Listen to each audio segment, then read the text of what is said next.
Ibu mertuaku menyuruhku membawa baskom air dan berlutut untuk mencuci kakinya.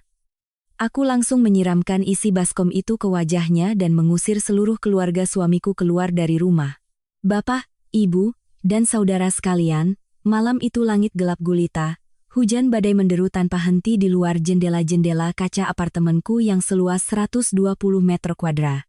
Jam menunjukkan tepat pukul 21.00, cahaya kuning pucat dari lampu kristal menerangi ruang tamu dengan dingin, tempat sebuah drama paling konyol yang pernah kusaksikan selama 28 tahun hidupku sedang berlangsung. Di tengah apartemen bergaya neoklasik dengan perabotan impor yang dipilih satu persatu, kemunculan baskom plastik merah menyala yang mengepulkan uap panas terasa sangat tidak pada tempatnya dan menggelikan. Sama seperti orang-orang yang berdiri di rumah ini, mencoba mengenakan topeng kelas atas padahal sifat asli mereka begitu rendah. Ibu Santi, ibu mertuaku, seorang wanita 55 tahun dengan wajah kasar, tulang pipi tinggi yang tajam, dan tatapan yang selalu memancarkan keserakahan. Saat ini, ia sedang duduk menyilangkan kaki di atas sofa. Ia mengenakan setelan sutra mahal yang kubelikan saat baru menikah, tetapi caranya membusungkan dada dan mengangkat dagu berlipatnya ke langit-langit memancarkan keangkuhan seorang tuan tanah yang kejam di zaman feodal. Di sampingnya, Bima, suamiku yang sah. Pria berpenampilan necis dengan kemeja putih yang dimasukkan rapi, berdiri melipat tangan sambil menonton. Wajahnya berusaha keras menunjukkan wibawa, tetapi matanya yang terus bergerak gelisah, dan bahunya yang sedikit membungkuk mengkhianati sifatnya yang lemah dan pengecut. Seorang pria yang hanya bisa berlindung di balik bayang-bayang ibunya. Kenapa kau hanya berdiri di situ? Apa kau tuli? Ibu Santi mengetuk-ngetukkan kukunya di meja kaca, suaranya melengking. Di rumah ini, aku yang paling berkuasa. Putraku menikahimu bukan untuk menjadikanmu ratu. Perempuan, meskipun di luar sana jadi direktur atau CEO, di rumah tetaplah menantu, seorang pelayan. Hari ini aku akan mengajarimu apa itu aturan keluarga. Bawa baskom air itu kemari, berlutut dengan kedua lututmu di lantai, cuci setiap kotoran di kakiku hingga bersih. Aku berdiri hanya 3 langkah darinya. Sepatu hak tinggiku, yang baru saja kulepaskan setelah 10 jam bekerja keras di perusahaan media, masih tergeletak di sudut pintu. Aku menatapnya, menatap suamiku yang lemah yang hanya bisa diam dan memihak ibunya, dan merasakan gelombang mual naik ke tenggorokanku. Selama 4 bulan terakhir, aku telah menggunakan kesabaran terbesar dari seorang wanita terdidik untuk mencoba menyatukan keluarga yang kacau ini. Aku diam, aku mengalah, bukan karena aku takut, tetapi karena aku ingin melihat di mana batas akhir dari ketidakberdayaan yang bisa mereka capai. Dan malam ini, baskom air cuci kaki ini adalah puncaknya. Mereka pikir harimau yang diam adalah kucing buta. Mereka pikir kemurahan hati seorang wanita modern yang mandiri secara finansial adalah kepasrahan bodoh dari wanita zaman feodal. Mas Bima, aku bersuara, nadaku datar, tanpa sedikit pun getaran. Bagaimana menurutmu? Bima terkejut, berdeham mencoba menegakkan tubuhnya agar terlihat seperti kepala keluarga. Yah, ibu benar. Kamu menantu. Mencuci kaki ibu sekali saja apa ruginya sampai harus perhitungan begitu. Ibu sudah susah payah melahirkanku. Sekarang kamu menggantikanku berbakti pada ibu itu wajar. Jangan keras kepala, berlutut saja biar masalah ini selesai, biar rumah tangga kita damai. Aku tersenyum tipis, senyum yang dingin membeku di sudut mataku. Damai? Kedamaian yang dibangun di atas penindasan martabat orang lain, yang dipertahankan oleh harga diri palsu seorang pria yang bergantung pada ibunya dan kediktatoran bodoh seorang ibu mertua yang serakah. Sisa-sisa cinta suami istri yang setipis kertas toilet basah, akhirnya dirobek olehnya dengan kalimat pengecut itu. Aku melangkah perlahan. Suara telapak kakiku yang telanjang menyentuh lantai kayu jati menghasilkan bunyi yang mantap. Aku tidak menunduk, punggungku tegak lurus, mataku setajam silet menatap lurus ke wajah Ibu Santi. Ia melihatku mendekat dan tersenyum puas, mengira bahwa wibawanya telah berhasil menakuti menantu kota yang keras kepala ini. Ia mencondongkan tubuhnya, bersiap untuk mencelupkan kakinya yang kasar dan pecah-pecah ke dalam baskom, tetapi ia salah besar. Aku membungkuk, kedua tanganku mencengkeram erat pinggiran baskom plastik merah itu. Air di dalamnya masih panas, Uapnya mengepul tipis.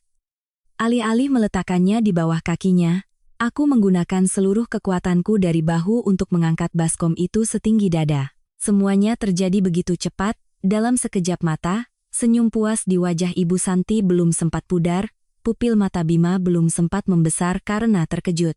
Tanpa sepatah kata pun, tanpa peringatan, aku mengayunkan tanganku, dan menyiramkan seluruh isi baskom air hangat itu tepat ke wajah ibu mertuaku.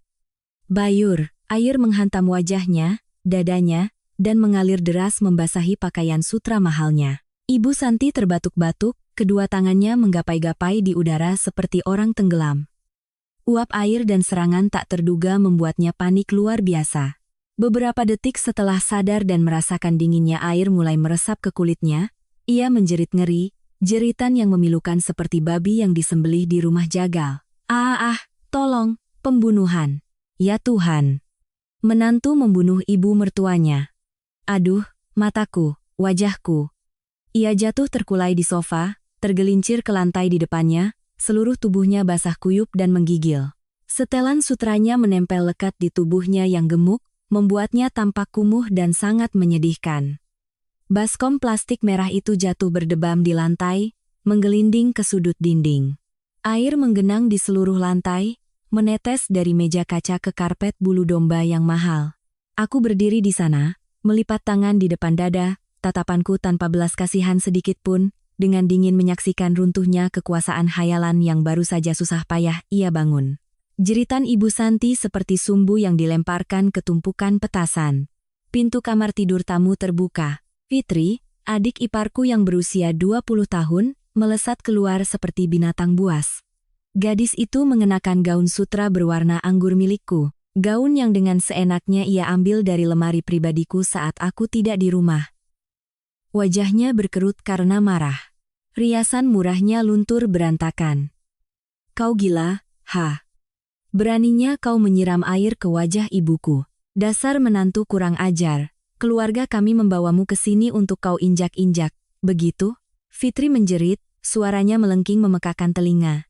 Ia menyerbu ke arahku, matanya memerah karena iri dan angkuh. Ia mengangkat tangannya, kelima jarinya terbuka lebar, bersiap untuk menamparku. Dia pikir dia siapa? Seorang gadis ingusan, benalu di rumah kakaknya, pemalas, dan bodoh, berani menyentuhku di rumah yang kubeli dengan uangku sendiri. Refleks seseorang yang rutin berlatih tinju selama 3 tahun terakhir langsung aktif. Saat tangan Fitri hanya berjarak kurang dari 10 cm dari wajahku, aku dengan tenang mengangkat tangan kiriku, menepis lengannya dengan tegas, benturan tulang menghasilkan suara plak yang kering. Fitri terhuyung kehilangan keseimbangan, tidak memberinya waktu untuk bereaksi, tangan kananku melayang, mengerahkan kekuatan dari pinggul, mendaratkan sebuah tamparan keras dengan kekuatan penuh di pipi kanannya. Plak! Suara itu bergema tajam, memecah kesunyian ruang tamu. Tamparan itu membawa semua kemarahan yang terpendam selama 4 bulan. Membawa semua penghinaan atas kebiasaan mencuri kecil-kecilan yang tak tahu malu dari adik ipar ini. Kekuatan tamparan itu begitu kuat hingga Fitri berputar setengah lingkaran, kehilangan pijakan, dan jatuh terguling di lantai marmer yang dingin. Pinggulnya membentur lantai, ia memegangi wajahnya kesakitan, bingung tidak mengerti apa yang baru saja terjadi. Salah satu pipinya memerah, dengan jelas tercetak 5 bekas jari, sudut bibirnya mengeluarkan sedikit darah. Kau berani memukulku. Fitri tergagap, air mata mengalir, tubuhnya gemetar hebat. Ia masih tidak percaya bahwa kakak ipar yang selalu diam dan sabar setiap kali ia meminjam barang atau meminta uang dari kakaknya, kini berani bertindak begitu kejam. Memukulmu agar kau sadar. Aku menatapnya dengan pandangan hina. Ini rumahku. Baju yang kau pakai itu milikku. Kau itu parasit di rumah ini, jadi sadarlah akan posisimu. Tidak ada hukum yang mengizinkan benalu bersikap kurang ajar pada pemilik rumah. Baru saat itulah Bima tersadar dari keterkejutannya, melihat ibunya disiram air, dan adiknya ditampar hingga jatuh. Harga diri lelakinya yang murah, akhirnya meledak. Wajahnya memerah, urat-urat biru menonjol di dahinya. Ia menyingsingkan lengan bajunya, berjalan cepat ke arahku, menggeram dengan suara serak seseorang yang berusaha mempertahankan sisa-sisa wibawanya. Kirana, kau sudah keterlaluan. Kau berani kurang ajar pada ibuku, memukul adikku. Kau pikir karena kau punya sedikit uang, kau bisa merendahkan keluargaku. Hah? Hari ini jika aku tidak memberimu pelajaran, aku bukan laki-laki. Ia mengangkat kepalan tangannya, siap menyerang seorang wanita.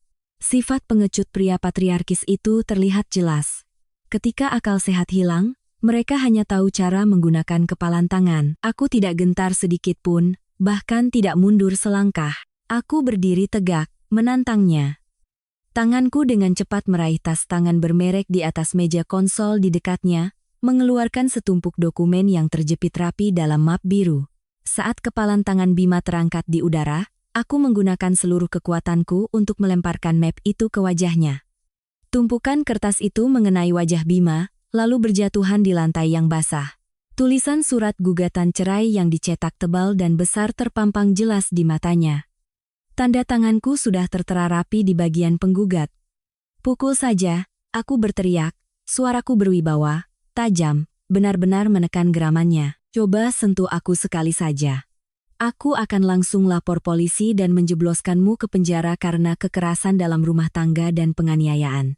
Kau pikir aku tidak bersiap menghadapi drama keluarga kalian ini? Bima berhenti, kepalan tangannya melayang di udara lalu perlahan turun. Ia menunduk melihat kertas-kertas yang berserakan di lantai, matanya terbelalak, tergagap, "Cerai, kau. Kau berani menggugat cerai? Kau pikir setelah menceraikanku, kau bisa mendapatkan pria yang lebih baik atau tidak? Itu bukan urusan parasit sepertimu." Aku melangkah maju, memaksa Bima mundur. "Buka matamu lebar-lebar dan lihat surat yang sudah kutandatangani. Semua bukti aset pranikah sudah kusiapkan. Selama 4 bulan ini kau menyandang status suami, tapi apa kontribusimu untuk rumah ini selain harga diri palsu, diam-diam memberikan uang pada ibumu, dan ikut-ikutan menindasku? Seorang pria yang pekerjaannya dicarikan oleh ayah mertua, rumahnya dibelikan oleh istri. Bahkan celana dalam yang kau pakai itu dari uang istri, dengan hak apa kau mau memberiku pelajaran?" Wajah Bima pucat pasi. Harga dirinya yang palsu kubongkar dan kurobek tanpa ampun di depan ibu dan adiknya. Ia terengah-engah, kedua tangannya mencengkeram celananya, begitu hina hingga tidak bisa mengucapkan sepatah kata pun untuk membela diri. Ibu Santi, yang sedang memegangi dadanya, mendengar kata cerai dan melihat putranya dimarahi habis-habisan, mencoba bangkit, menunjuk ke arahku dengan gemetar. Kau mengandalkan uangmu untuk menginjak-injak anakku. Anakku tampan, berpendidikan, banyak yang mengejarnya. Kalau kau mau cerai, cerai saja. Tapi rumah ini adalah harta Gonogini, dibagi 2 setelah menikah. Kita lihat berapa lama kau bisa sombong. Aku tertawa. Tawa yang hambar dan sinis. Membawa kemenangan seseorang yang memegang kendali. Harta Gonogini, ibu sudah tua jadi pikun, atau karena terlalu miskin jadi berkhayal? Apartemen ini kubeli 3 tahun sebelum aku menikah dengannya. Sertifikat hak milik, SHM, atas nama tunggal aku, Kirana. Malam ini aku akan menunjukkan pada seluruh keluargamu apa itu hukum, dan apa artinya membayar harga untuk kebodohan dan ketidaktahuan. Aku mengeluarkan ponselku, tanpa ragu sedetik pun, ibu jariku menekan kuat tombol darurat keamanan internal gedung, yang terhubung langsung dengan ruang keamanan. Badai yang sesungguhnya baru saja dimulai. Sistem alarm di apartemen mewah ini dirancang untuk situasi darurat. Kurang dari 2 menit setelah aku menekannya, suara langkah kaki berderap terdengar di lorong. Bel pintu berbunyi bertubi-tubi diikuti dengan gedoran pintu yang tegas.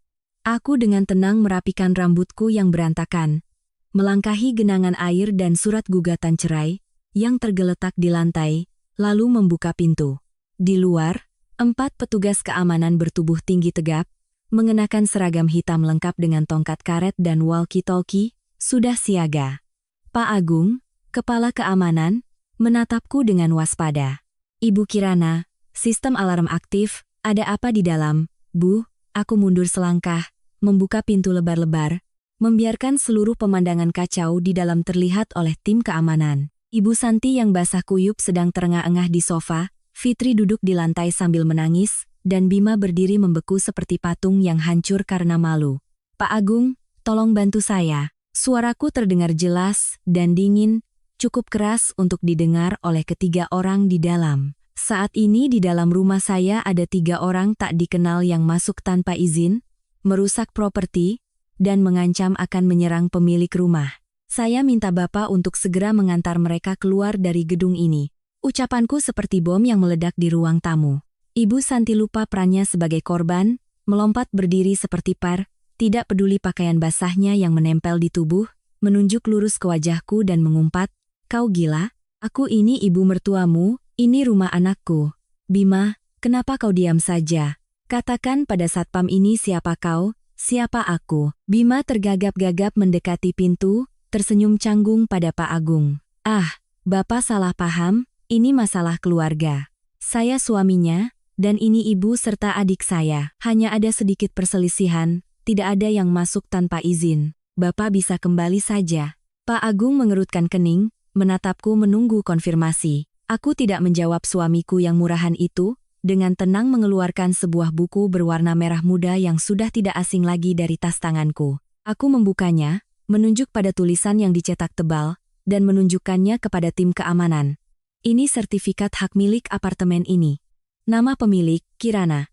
Apartemen ini adalah aset pribadi saya. Saya tidak punya kewajiban untuk menampung siapapun yang tidak terdaftar dalam kartu keluarga saya, termasuk orang yang berstatus sebagai suami, ketika mereka mengancam keselamatan saya. Sekarang, sebagai pemilik tunggal, saya meminta ketiga orang ini untuk keluar. Jika mereka menolak, saya akan memanggil polisi." Tim keamanan melihat sekilas sertifikat itu, dan langsung mengerti situasinya. Di kompleks apartemen mewah seperti ini, aturannya sederhana. Siapa yang memegang uang dan surat-surat resmi, dialah rajanya. Mediasi keluarga bukan bagian dari tugas mereka. "Pak Bima, Ibu," suara Pak Agung menjadi tegas, tidak lagi ramah seperti sebelumnya. "Kami bekerja sesuai prosedur. Pemilik rumah telah meminta Anda semua untuk segera berkemas dan meninggalkan tempat ini. Jika tidak, kami terpaksa akan menggunakan tindakan paksa." "Paksa apa? Berani kalian sentuh aku akan berbaring di sini dan membuat keributan." Ibu Santi berteriak, berlari ke pintu, berniat duduk di lantai dan membuat drama, kebiasaan para wanita di kampungnya setiap kali ada masalah. Tapi ini bukan lapangan desa. 2 petugas keamanan segera maju, memegangi lengannya dari kiri dan kanan, dengan tegas namun tidak kasar, mengangkatnya. Fitri, melihat ibunya ditahan, berteriak ketakutan, memegangi kaki meja kaca. "Kalian punya waktu 10 menit untuk memasukkan barang-barang ke dalam koper. Jika tidak, akan kubuang semuanya ke tempat sampah." Aku mengetukkan jari-jariku di kusen pintu, memberikan ultimatum. Kehinaan Bima mencapai titik terendah. Ia tahu ia tidak punya dasar hukum, tidak punya suara, dan yang terpenting, ia takut ditangkap satpam dan dibawa ke kantor polisi karena membuat keributan. Dengan kesal, ia membentak ibu dan adiknya. "Sudah, bereskan barang-barang. Apa belum cukup memalukan?" Selama 10 menit berikutnya, apartemenku berubah menjadi medan perang yang kacau. Fitri bergegas masuk ke kamar, mengumpulkan pakaian dan barang-barang, menjejalkannya ke dalam 3 koper raksasa yang mereka bawa beberapa hari lalu. Ia bahkan mencoba mengambil botol parfum Tom Ford milikku di meja rias, tapi aku sudah berdiri di sana. Tatapanku yang setajam belati menghentikan tangannya yang kotor. Ibu Santi, sambil menyeret tubuhnya untuk mengumpulkan barang, terus-menerus mengumpat dan menangis. Mengutukku sebagai menantu jahat. Laknat Tuhan. Aku menganggapnya seperti gonggongan anjing di jalan. Bima dengan tergesa-gesa memasukkan beberapa setelan jasnya ke dalam koper kecilnya. Satu-satunya barang yang ia bawa saat melangkah masuk ke rumahku empal yang lalu. "Sudah selesai? Pergi." Aku dengan dingin menunjuk ke arah pintu. Adegan berikutnya adalah film komedi yang paling memuaskan yang pernah kusutradarai. Mereka digiring keluar ke koridor.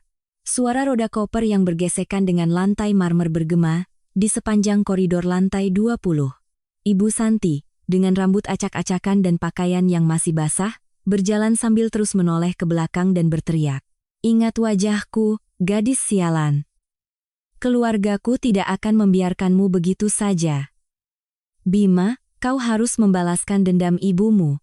Bima berjalan paling belakang, menarik 2 koper besar, Kepalanya tertunduk tidak berani menatap siapapun, berharap ada lubang untuk bersembunyi. Pintu lift terbuka, menelan ketiga manusia yang penuh dengan kebencian, keserakahan, dan kegagalan. Mereka ditendang keluar dari hidupku di tengah malam badai, sama seperti orang membuang kantong sampah bau dari rumah yang bersih. Aku berdiri di pintu, melihat lampu indikator lantai lift meluncur turun ke lantai dasar. Pintu rumah tertutup rapat, terdengar bunyi klik yang kering. Aku tersenyum. Pembersihan telah selesai. Apartemen tiba-tiba menjadi sunyi senyap. Hujan masih mengguyur di luar jendela kaca, tetapi di dalam tidak ada lagi umpatan melengking dari ibu mertua, tidak ada lagi langkah kaki angkuh dari adik ipar, dan tidak ada lagi kehadiran pria lemah itu. Ruang yang luas ini kembali menjadi wilayah kekuasaanku.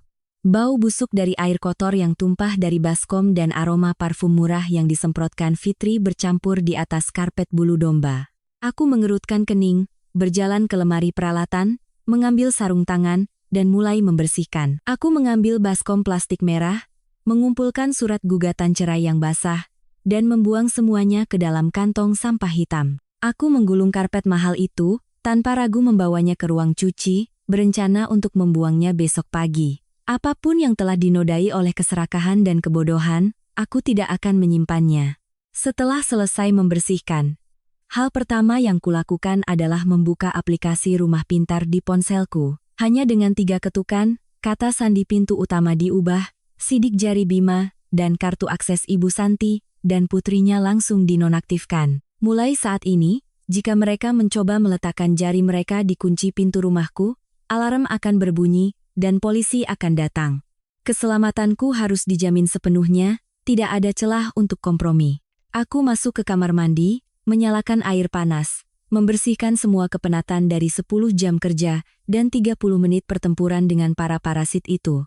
Berdiri di bawah pancuran, aku merasakan kelegaan yang luar biasa mengalir di pembuluh darahku. Kesabaran yang diperhitungkan selama ini akhirnya membuahkan hasil. Aku tidak gegabah. Wanita cerdas tidak bertengkar dengan air liur, mereka bertarung dengan hukum dan bukti. Mengenakan piyama sutra yang nyaman, aku menuang segelas anggur merah untuk diriku sendiri, berjalan ke balkon, menatap jalanan yang basah di bawah cahaya lampu kuning. Mungkin saat ini ketiga orang itu sedang terlunta-lunta menyeret koper di tengah hujan deras, mencoba mencari penginapan murah untuk berteduh. Memikirkan itu, sudut bibirku sedikit terangkat membentuk senyum tipis. Kasihan, itulah harga yang harus dibayar karena menganggap kebaikan orang lain sebagai kebodohan. Aku kembali ke sofa, membuka MacBook Pro di meja kerjaku. Layar menyala, menampilkan sebuah folder yang kuberi nama Sandi Proyek B. Di dalam folder ini tidak ada rencana media, tidak ada laporan keuangan perusahaan. Isinya adalah seluruh kebenaran kelam tentang pernikahan busuk yang telah menyeretku. Aku mengklik file video terbaru, yang disiarkan langsung dari kamera tersembunyi super kecil yang telah kupasang di celah speaker Bluetooth di ruang tamu 2 bulan lalu.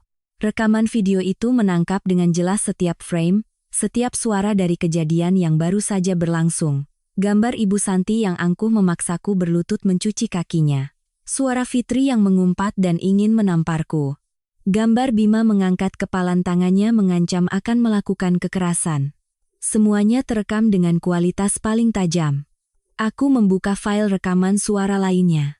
Percakapan saat Bima meminta uang dan memaksaku untuk membiayai seluruh keluarganya. Kata-kata hinaan dari Ibu Santi saat aku tidak ada. Semuanya tersusun secara sistematis. Inilah senjata pamungkas yang telah kusiapkan bersama pengacaraku, Tuan Wijaya, teman baikku sejak kuliah, untuk menghadapi segala pemutarbalikan fakta di pengadilan. Menghancurkan ular harus dimulai dari kepalanya. Untuk mengusir musuh dari rumah, harus dipastikan mereka tidak punya kesempatan untuk membalikan keadaan. Menyesap seteguk anggur yang sepat di ujung lidah, aku menggulir mouse ke bagian bawah folder, mataku berhenti pada sebuah folder berisi foto-foto pernikahan. Foto terbesar adalah gambar diriku, dan Bima tersenyum cerah di bawah gerbang bunga yang megah di sebuah hotel bintang 5. 4 bulan, tepat 4 bulan yang lalu, aku melangkah ke dalam pernikahan ini dengan keyakinan naif yang konyol. Aku menyandarkan kepala ke belakang sofa, memejamkan mata. Potongan-potongan film masa lalu mulai kembali.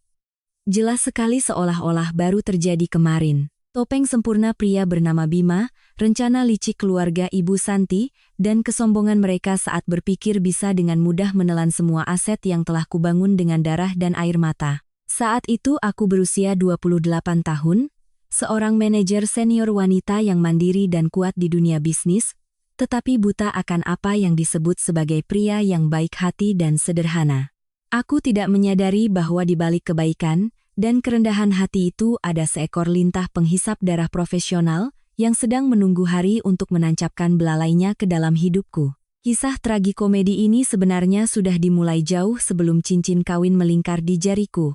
4 bulan yang lalu, pernikahanku dengan Bima berlangsung sangat meriah di sebuah hotel bintang 5 di pusat Jakarta. Teman-teman, rekan bisnis dari perusahaan, dan terutama relasi bisnis penting ayahku, Pak Suryo, seorang mantan direktur BUMN, memenuhi seluruh ruangan. Semua orang mengangkat gelas mengucapkan selamat karena aku telah menemukan suami yang sepadan. Di mata semua orang hari itu, Bima adalah pria yang sempurna. Ia berusia 30 tahun, berpenampilan tinggi dan rapi, dengan kulit putih khas pekerja kantoran, mengenakan setelan jas yang dibuat khusus yang menonjolkan penampilannya yang gagah. Ia berbicara dengan lembut dan manis, selalu membungkuk untuk menyapa para senior. Selalu memeluk pinggangku dengan penuh kasih. Teman-teman wanitaku berdecak kagum, iri, mengatakan aku beruntung mendapatkan pria yang tampan dan perhatian, tidak seperti anak orang kaya lain yang suka main perempuan dan patriarkis. Aku pun pernah percaya begitu. Saat kami berpacaran, Bima menyembunyikan sifat aslinya dengan sangat lihai di balik topeng kerendahan hati palsu. Ia selalu berkata, "Aku berasal dari desa, gajiku pas-pasan, mencintaimu adalah sebuah lompatan besar bagiku, tapi aku berjanji akan menggunakan seluruh hidupku untuk mencintai dan membahagiakanmu." Wanita, sekuat apapun di dunia bisnis, akan luluh mendengar kata-kata manis yang dibungkus dengan ketulusan seperti itu. Aku telah buta, berpikir bahwa selama aku mampu menghasilkan uang, tidak masalah jika pendapatan suamiku lebih rendah atau latar belakangnya kurang baik, asalkan ia tahu diri dan mencintaiku. Tapi aku salah. Perbedaan finansial sebelum menikah bukanlah masalahnya, melainkan sikap terhadap perbedaan itulah yang menjadi pisau pembunuh pernikahan. Apartemen mewah seluas 120 meter kuadrat yang kami jadikan tempat tinggal, terletak di lokasi strategis, senilai hampir 7 miliar rupiah. Itu adalah aset yang kubeli sendiri dengan uang hasil tabungan dari malam-malam tanpa tidur mengerjakan proyek selama 6 tahun, ditambah dengan bantuan besar dari orang tuaku. Aku memegang sertifikat atas namaku sendiri sejak 2 tahun sebelumnya. Saat menikah, aku mendekorasi ulang seluruh rumah. Sedangkan Bima, ia masuk ke dalam hidupku, masuk ke dalam rumah, senilai miliaran ini, hanya dengan sebuah koper pakaian, tanpa 1 rupiah pun kontribusi untuk membeli perabotan, tanpa tawaran untuk berbagi biaya renovasi. Ia dengan santai menikmati semua yang sudah ada seperti seorang raja, dengan alasan uang pernikahanku sudah habis untuk mengurus keluarga di kampung. Hanya seminggu setelah bulan madu, topeng suami idaman itu mulai terkelupas, memperlihatkan kayu lapuk di dalamnya. Ia menunjukkan sifat gengsi yang berlebihan, penyakit kronis orang miskin yang suka bergaya hidup mewah. Ia mulai melirik jam tangan mewah, sepatu kulit Italia, dan kemeja bermerek yang harganya setara dengan setengah bulan gajinya. Dan tentu saja, yang membayar adalah aku, istriku seorang direktur.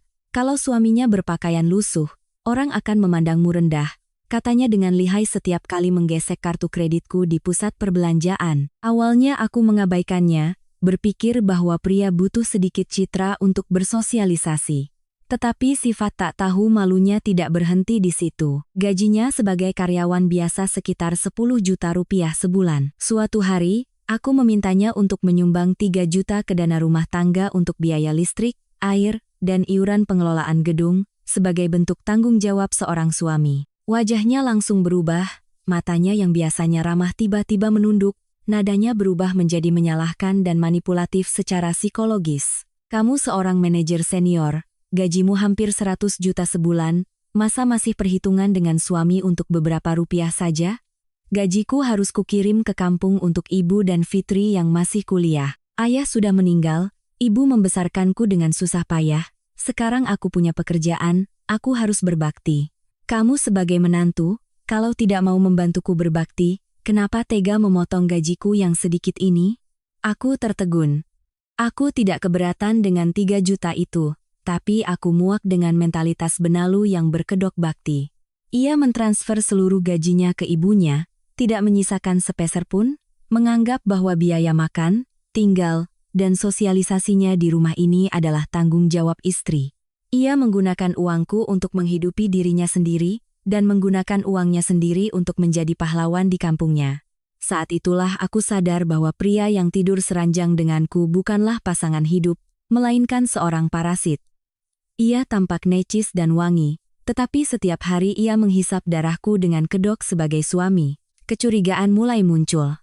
Aku mulai diam-diam mengamati, memeriksa transaksi keuangannya, dan menyadari ketergantungan psikologis yang menakutkan antara Bima dan ibunya.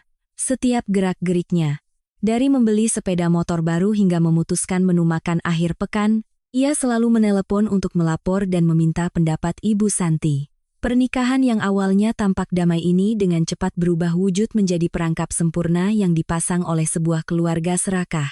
Dan untuk menjaga nama baik keluarga istri, ayahku, Pak Suryo, mengambil langkah yang ia anggap sebagai sebuah kebaikan, tetapi tanpa sadar malah membesarkan khayalan menantunya. Ayahku adalah seorang pria yang telah malang melintang di dunia bisnis, dari seorang karyawan biasa hingga menjadi direktur sebuah BUMN terkemuka. Relasinya tersebar di seluruh Jakarta. Ia cerdas dan pandai menilai orang, tetapi memiliki satu kelemahan fatal, terlalu menyayangi putri satu-satunya, yaitu aku. Ketika menyadari bahwa Bima hanyalah seorang karyawan biasa dengan pendapatan tidak menentu dan mulai menunjukkan tanda-tanda rendah diri yang berujung pada kebencian terhadap istri, ayahku memutuskan untuk turun tangan. Ia mengundangku makan malam di rumah pada suatu akhir pekan, ketika Bima sedang sibuk minum-minum dengan teman-teman sekampungnya. Kirana, ayahku mengambilkan sepotong ikan bakar untukku, suaranya dalam. Seorang pria yang istrinya berpenghasilan 5 atau 10 kali lipat darinya, harga dirinya akan berubah menjadi racun. Bima pada dasarnya bukan orang jahat, tapi ia berasal dari keluarga miskin dan ibunya menanamkan pemikiran patriarkis. Ayah tidak ingin kalian bertengkar karena masalah uang. Ayah baru saja berbicara dengan Om Wibowo, Direktur Utama Bank X. Di sana ada posisi kosong untuk spesialis manajemen risiko klien korporat. Gaji awal 30 juta. Fasilitasnya sangat bagus. Ayah akan merekomendasikan Bima ke sana. Aku berhenti makan, menatap kerutan di dahi ayahku yang sudah berusia di atas 60 tahun. Aku tahu ayahku paling benci menggunakan relasi untuk meminta pekerjaan. Seumur hidupnya ia jujur, kini demi kebahagiaan putrinya ia rela merendahkan diri, meminta bantuan teman lama. Ia berharap ketika Bima memiliki posisi sosial yang lebih baik dan penghasilan yang lebih besar, ia akan berterima kasih kepada keluarga istri, lebih percaya diri, dan memperlakukanku dengan baik. Tetapi ayahku, dengan hati seorang ayah yang baik, tidak memperhitungkan sifat serakah menantunya. Hari ketika ia menerima surat keputusan diterima langsung di bank besar, tanpa melalui proses seleksi yang ketat, Bima sangat gembira. Ia mengenakan setelan jas baru yang baru saja kubelikan dengan kartu kreditku, berdiri di depan cermin menata rambutnya selama setengah jam. Tetapi alih-alih berterima kasih kepada istri dan ayah mertuanya yang telah membukakan jalan untuknya, kata-kata pertama yang keluar dari mulutnya saat memegang surat keputusan itu adalah sebuah panggilan telepon ke ibunya. Bu, aku diterima di Bank X. Iya, sebagai spesialis senior Bu. Ibu lihat kan, anak ibu hebat? Orang-orang di kota ini dengan ijazah luar negeri pun kalah denganku. Mulai sekarang gajiku 30 juta, setengahnya akan kukirim ke ibu untuk merenovasi rumah di kampung agar kita tidak malu dengan tetangga. Istriku? Dia direktur, biarkan saja. Sekarang aku juga bekerja di bank besar. Setara dengannya, dia tidak akan berani merendahkanku lagi. Aku berdiri di pintu dapur, mendengar dengan jelas setiap kata yang keluar dari mulut suamiku. Ia begitu sombong dan berhayal hingga percaya bahwa posisi itu ia dapatkan karena kemampuannya sendiri. Seseorang yang hanya bisa menulis laporan dengan salah eja, bahasa Inggris yang terbata-bata, dan keterampilan komunikasi yang kosong, menganggap dirinya seorang talenta yang dicari-cari. Ia sengaja mengabaikan campur tangan ayahku untuk memuaskan egonya yang rendah. Sejak bekerja di tempat baru, sikap Bima berubah total. Ia berjalan dengan dada membusung, berbicara dengan sombong, dan selalu merendahkan para pekerja miskin, padahal beberapa bulan sebelumnya ia sendiri harus berhemat untuk membeli bensin. Ia mulai sering berkumpul dengan teman-temannya, minum-minum, ingin menunjukkan bahwa ia adalah tulang punggung keluarga, seorang pria sukses. Tetapi di rumah, ia tetap pemalas, bergantung padaku, dan tidak pernah memberikan sepeser pun dari gajinya yang 30 juta sebulan itu untuk biaya hidup bersama. Langkah kebaikan ayahku tidak hanya gagal menjinakkan serigala lapar, tetapi malah memberinya cakar baru agar ia lebih percaya diri merobek topeng keluarga. Hal itu membuat Bima berpikir bahwa keluarga istri bergantung padanya, takut kehilangannya sehingga harus berusaha keras untuk mendukungnya. Khayalan akan kekuasaan itulah yang membuka jalan bagi pendaratan mengerikan di bulan keempat setelah pernikahan.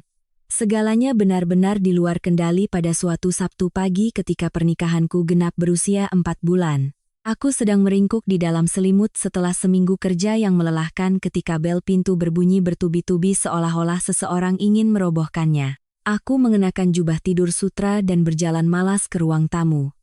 Ketika layar kamera bel pintu menyala, kepalaku langsung pusing. Di depan pintu tidak lain adalah Ibu Santi dan Fitri. Mereka tidak datang dengan tangan kosong.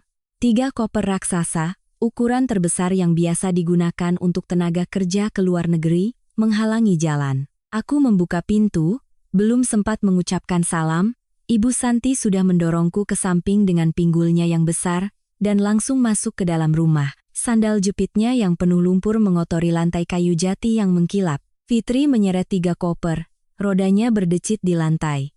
Matanya menjelajahi apartemen seperti seorang pemburu yang sedang menaksir mangsanya. Astaga! Tinggal di apartemen mewah tapi pintunya susah sekali dibuka. Ibu dan aku sampai pegal berdiri menunggu. Ibu Santi melemparkan tas tangannya yang usang ke sofa kulit Italia, lalu duduk dengan seenaknya, menyilangkan kaki dan menggoyangkannya. Ibu datang main kok tidak memberitahu sebelumnya, agar Mas Bima bisa menjemput di stasiun? Kenapa bawa barang sebanyak ini? Tanyaku, mencoba menjaga nada suaraku tetap terkendali. Ibu Santi menyeringai. Mulutnya yang merah karena mengunyah sirih meludahkan ludah ke tempat sampah desainer di samping TV. Memberitahu segala, ibu mau mengunjungi anak ibu, mau tinggal di rumah Bima, kapanpun ibu mau itu hak ibu. Di kampung lagi panas, rumah juga atapnya bocor. Aku dan Fitri memutuskan untuk tinggal di sini beberapa hari, sekalian mengajarimu cara menjadi istri. Sudah menikah 4 bulan, tapi belum juga hamil, jangan-jangan mandul. 2 kata beberapa hari keluar dari mulutnya dengan enteng, tetapi melihat 3 koper raksasa dan cara mereka dengan santai berjalan-jalan dan mengobrak-abrik barang-barang di rumah, aku tahu ini bukan kunjungan biasa. Ini adalah sebuah invasi, sebuah serangan yang disengaja untuk mengambil alih ruang hidupku. Fitri meninggalkan koper-kopernya yang berantakan, berlarian di seluruh rumah. Ia membuka kulkas, mengambil sebotol jus buah impor yang biasa ku minum setiap pagi, dan menenggaknya langsung dari botol tanpa menggunakan gelas. Ia dengan santai membuka pintu kamar tidur, mengintip dan memeriksa. Bu, kamar mandi tamu kecil sekali, aku tidak mau mandi di situ. Aku mau tinggal sekamar dengan Mbak Kirana saja, lebih luas, kamarnya ada bathtub besar. Suara melengking Fitri terdengar dari lorong. Aku mengerutkan kening, berjalan cepat untuk menghalanginya. Kamar itu adalah ruang pribadi kami. Di bawah ada kamar tamu kosong, sudah disiapkan kasur dan lemari. Ibu dan kamu bisa istirahat di sana. Mendengar itu, Ibu Santi langsung melompat. Ia berkacak pinggang dan menunjuk ke arahku, matanya yang sipit penuh dengan kedengkian. Apa katamu, ruang pribadi, kau anggap ibu mertua dan adik ipar sebagai orang luar? Anakku mau tinggal di kamar manapun itu haknya. Rumah ini, kalau aku mau, aku bisa suruh Bima untuk mengalinamakannya ke Fitri. Jangan bicara soal pribadi di sini, sana, bereskan barang-barang di kamar tidur utama agar aku dan Fitri bisa tidur di sana. Lebih sejuk. Keberanian yang tidak tahu malu dari ibu mertuaku membuatku terdiam. Di zaman sekarang, Masih ada pemikiran kolot yang menginjak-injak hukum dan hak milik pribadi dengan begitu terang-terangan? Ia benar-benar telah dicuci otaknya oleh bualan putranya. Percaya bahwa apartemen senilai miliaran ini dibeli dengan uang Bima, atau setidaknya, begitu menikah, harta istri secara otomatis menjadi milik keluarga suami. Aku belum sempat menjawab ketika Bima keluar dari kamar tidur. Ia melihat ibu dan adiknya dan matanya berbinar, segera membantu mengangkat barang-barang mereka. Ketika Ibu Santi mengadu bahwa aku mengusirnya ke kamar tamu, ia menatapku dengan pandangan menyalahkan, lalu merendahkan suaranya dengan nada pura-pura mengalah. Kamu kenapa sih? Ibu dan Fitri jauh-jauh dari kampung, kamu mengalah sedikit dengan memberikan kamar besar, apa salahnya? Kamu menantu harus tahu diri. Sudah, Bu, Fitri, masuk saja ke kamar kami untuk istirahat, biar nanti aku suruh istriku membereskan barang-barangnya. Anggukan pengecut Bima secara resmi membuka pintu bagi musuh masuk ke dalam rumah. Ia menggunakan kemurahan hati atas aset orang lain untuk membeli citra sebagai anak yang berbakti. Aku berdiri membeku di tengah ruang tamu, melihat tiga sosok itu dengan gembira menyeret koper-koper mereka di atas lantai, dan berkata pada diriku sendiri, baiklah, kita lihat berapa lama kalian bisa bermain sandiwara.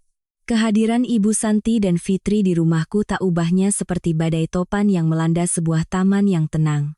Hanya dalam 3 hari, apartemen mewahku yang rapi dan elegan berubah menjadi tempat sampah raksasa yang menyesakkan.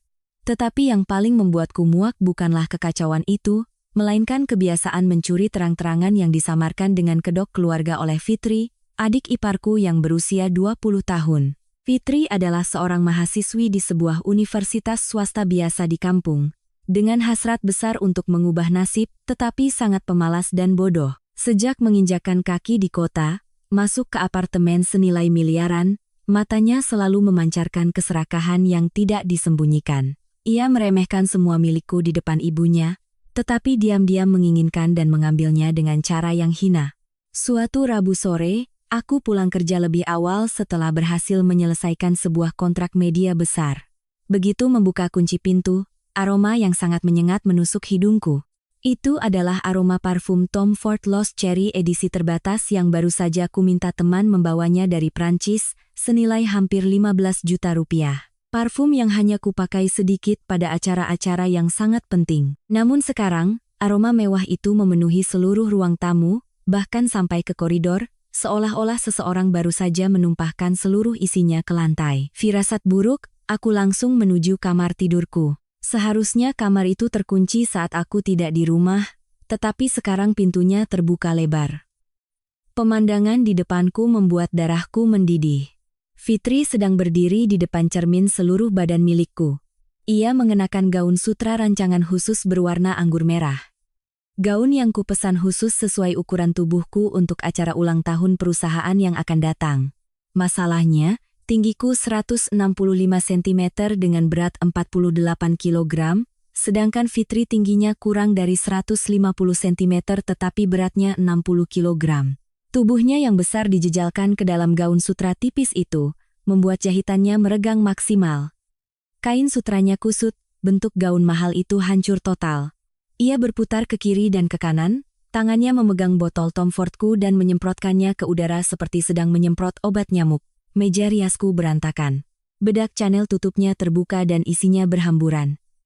Lipstik Dior patah setengah karena digores terlalu keras oleh orang yang tidak tahu cara menggunakannya. Pakaian dalam laperlaku diobrak-abrik dan berjatuhan di lantai. Apa yang kau lakukan di kamarku? Aku bersandar di kusen pintu. Suaraku dingin dan setajam pisau es. Fitri terkejut. Ia menjatuhkan botol krim wajah Lamer yang mahal ke karpet. Meskipun tertangkap basah, tidak ada sedikit pun rasa takut atau penyesalan di wajahnya, melainkan sikap tak tahu malu yang luar biasa. Loh, Mbak ngapain ngintip-ngintip orang? Aku lihat gaunnya bagus, jadi aku coba sebentar. Kenapa Mbak marah? Barang di rumah ini kan dibeli pakai uang Mas Bima juga. Aku adiknya, kalau aku pakai sedikit apa salahnya? Ia cemberut, sambil berusaha melepaskan gaun sutra itu dari tubuhnya yang gemuk. Tetapi karena gaunnya terlalu sempit, ia menarik-nariknya hingga jahitan di bagian samping robek. Fitri berhenti, melihat robekan itu, lalu dengan santai melepaskan gaun itu dan melemparkannya ke lantai tepat di bawah kakiku. Nih, ku kembalikan. Gaun apa ini? Kainnya jelek, disentuh sedikit sudah robek. Beda jauh sama barang pasar di kampungku. Amarahku memuncak, tetapi aku segera menahannya. Aku tidak boleh berteriak dan kehilangan kendali seperti pedagang ikan di pasar. Aku mengambil gaun itu, melihat robekan fatal yang merusak seluruh hasil karya perancang, lalu menatapnya. Gaun ini harganya 50 juta rupiah. Parfum yang kau semprotkan itu harganya 15 juta. Kosmetik akan kuhitung nanti. Entah kau panggil kakakmu untuk membayarnya, atau aku akan lapor ke polisi atas tuduhan pencurian dan perusakan properti. Suaraku datar, tidak meninggi, tetapi cukup kuat untuk membuat suasana di ruangan itu membeku. Mendengar kata jutaan dan polisi, wajah Fitri mulai pucat. Ia mundur, mulutnya tergagap hendak membantah. Tepat pada saat itu, Bima membuka pintu. Melihat kakaknya, ia seolah menemukan penyelamat, langsung berlari, dan menangis meraung-raung. Mas Bima, Mbak Kirana menindasku. Aku cuma pinjam gaunnya sebentar. Dia malah mau lapor polisi agar aku dipenjara. Lihat saja, apa dia menganggap keluarga kita ini ada? Bima menatapku, melirik gaun yang robek di tanganku, lalu menghela napas kesal. Ia mendekat, merangkul adiknya yang besar yang sedang berpura-pura menangis, lalu mengerutkan kening padaku, mengeluarkan kalimat yang membuatku muak sampai ke tulang. Ya ampun, cuma gara-gara gaun saja kamu bikin ribut sampai tetangga dengar. Dia kan adikku, masih kecil, lihat barang bagus ya dia suka. Kamu sebagai kakak ipar masa pelit sama adik ipar sendiri. Kalau gaunnya robek, besok aku antar kamu beli yang baru. Cuma beberapa rupiah saja kok ngancam-ngancam polisi. Jangan sempit pikiran begitu. Aku menatap lurus ke mata pria di depanku. Anak kecil? Usia 20 tahun, tubuhnya besar seperti kerbau, sudah tahu cara memakai lipstik dan bedak, tahu cara menjelek-jelekkan orang lain, itu disebut anak kecil? Dan kalimat besok aku antar beli yang baru, yang keluar dari mulut seseorang yang belum pernah membelikan istrinya sehelai rambut pun, terdengar sangat lucu dan menyakitkan. Ia menggunakan pembelaan murah untuk menutupi kebiasaan mencuri adiknya, sekaligus memberiku cap sebagai orang yang sempit pikiran dan jahat. Baiklah, aku melemparkan gaun yang rusak itu ke tempat sampah. 50 juta, ingat, bayar pakai gajimu dari bank. Dan mulai sekarang, siapapun yang masuk ke kamarku tanpa izin, akan kupatahkan tangannya. Anak kecil atau orang dewasa, tidak ada pengecualian. Aku berjalan melewatinya, keluar, membiarkan kakak beradik itu berdiri terpaku saling memandang. Sejak saat itu, aku tahu keluarga ini tidak bisa dididik dengan kata-kata. Mereka adalah sejenis parasit yang akarnya sudah menancap dalam di darah satu sama lain. Untuk membasminya sampai tuntas, diperlukan suntikan racun yang paling mematikan. Jika Fitri berperan sebagai pencuri kecil berkedok adik ipar, maka Ibu Santi adalah seorang tiran yang membuat aturan sendiri di dalam rumahku. Ia membawa serta pemikiran feodal yang busuk dari desa dan dengan seenaknya memaksakannya pada seorang wanita mandiri yang mencari nafkah dengan otaknya di ibu kota seperti aku. Pekerjaan sebagai manajer senior di perusahaan media tidak pernah mengenal jam kerja yang berakhir pukul 5 sore. Aku sering harus menangani krisis komunikasi klien, rapat strategi hingga pukul 7 atau 8 malam baru bisa pulang. Setiap hari 10 jam beradu otak di dunia bisnis menguras tenaga dan pikiran. Satu-satunya keinginanku saat tiba di rumah adalah mandi air hangat, makan malam ringan, dan berbaring di tempat tidur yang nyaman. Tetapi sejak Ibu Santi muncul, pintu apartemenku berubah menjadi gerbang neraka. Suatu malam, aku pulang pukul 20.30. Perutku kosong, kepala sakit seperti dihantam palu. Begitu membuka pintu, pemandangan di depanku membuatku tertegun. Ruang tamuku tampak seperti medan perang di terminal bus. Ibu Santi dan Fitri sedang berbaring di sofa kulit Italia, masing-masing memeluk bantal, menyalakan AC dingin dan menonton sinetron India dengan volume maksimal. Di lantai, tepat di atas karpet bulu domba Turki mahalku, berserakan kulit kuaci, bungkus permen, dan noda-noda teh. Mereka berbaring di sana, menggoyangkan kaki sambil meludahkan kulit kuaci ke lantai, meskipun tempat sampah ada di samping mereka. Ketika melihatku masuk, Ibu Santi hanya melirik sekilas, Suaranya yang melengking terdengar penuh dengan nada menyalahkan dan mengintimidasi. Jam berapa ini baru pulang? Kau ini kerja atau melayani pria lain di luar sana sampai larut malam baru pulang? Suami pulang kerja lelah, tidak ada makanan, ibu mertua dan adik ipar kelaparan menunggu. Menantu macam apa kau ini? Pemalas, tidak tahu diri, tidak bisa mengatur waktu untuk pulang dan melayani keluarga. Aku menarik napas dalam-dalam, menahan lelah, dan menjawab dengan nada setenang mungkin. Perusahaan sedang ada proyek besar, Bu, saya harus lembur. Kalau Ibu dan Fitri lapar, di dapur ada makanan di kulkas. Ibu bisa panaskan dengan microwave atau pesan makanan dari luar. Saya bekerja mencari uang untuk membiayai seluruh rumah ini, bukan untuk bermain-main. Mendengar itu, Ibu Santi langsung menggebrak meja kaca. Ia bangkit dan menunjuk-nunjuk. Oh, jadi karena kau bisa cari uang sedikit, kau bisa sombong padaku? Makanan di kulkas itu makanan dingin ala barat, aku tidak bisa menelannya. Pesan makanan dari luar itu boros, bikin penyakit. Di rumah ini aku ibunya, aku yang buat aturan. Mulai besok, jam 6 sore kau harus sudah ada di rumah. Kau harus masuk dapur dan memasak 4 macam masakan untukku, sayur asem, rendang, sambal terasi, dan ikan bakar. Masakan khas kampung.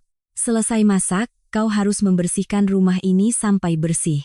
Perempuan, meskipun jadi direktur di luar, di rumah tetaplah menantu, harus tahu kewajiban sebagai menantu, cuci piring, sapu rumah, melayani keluarga suami. Aku menatapnya, lalu melirik Bima. Ia baru saja keluar dari kamar mandi, mengeringkan rambutnya dengan handukku. Mendengar ibunya berteriak, ia tidak hanya diam, tetapi malah ikut-ikutan. Ibu benar, sayang.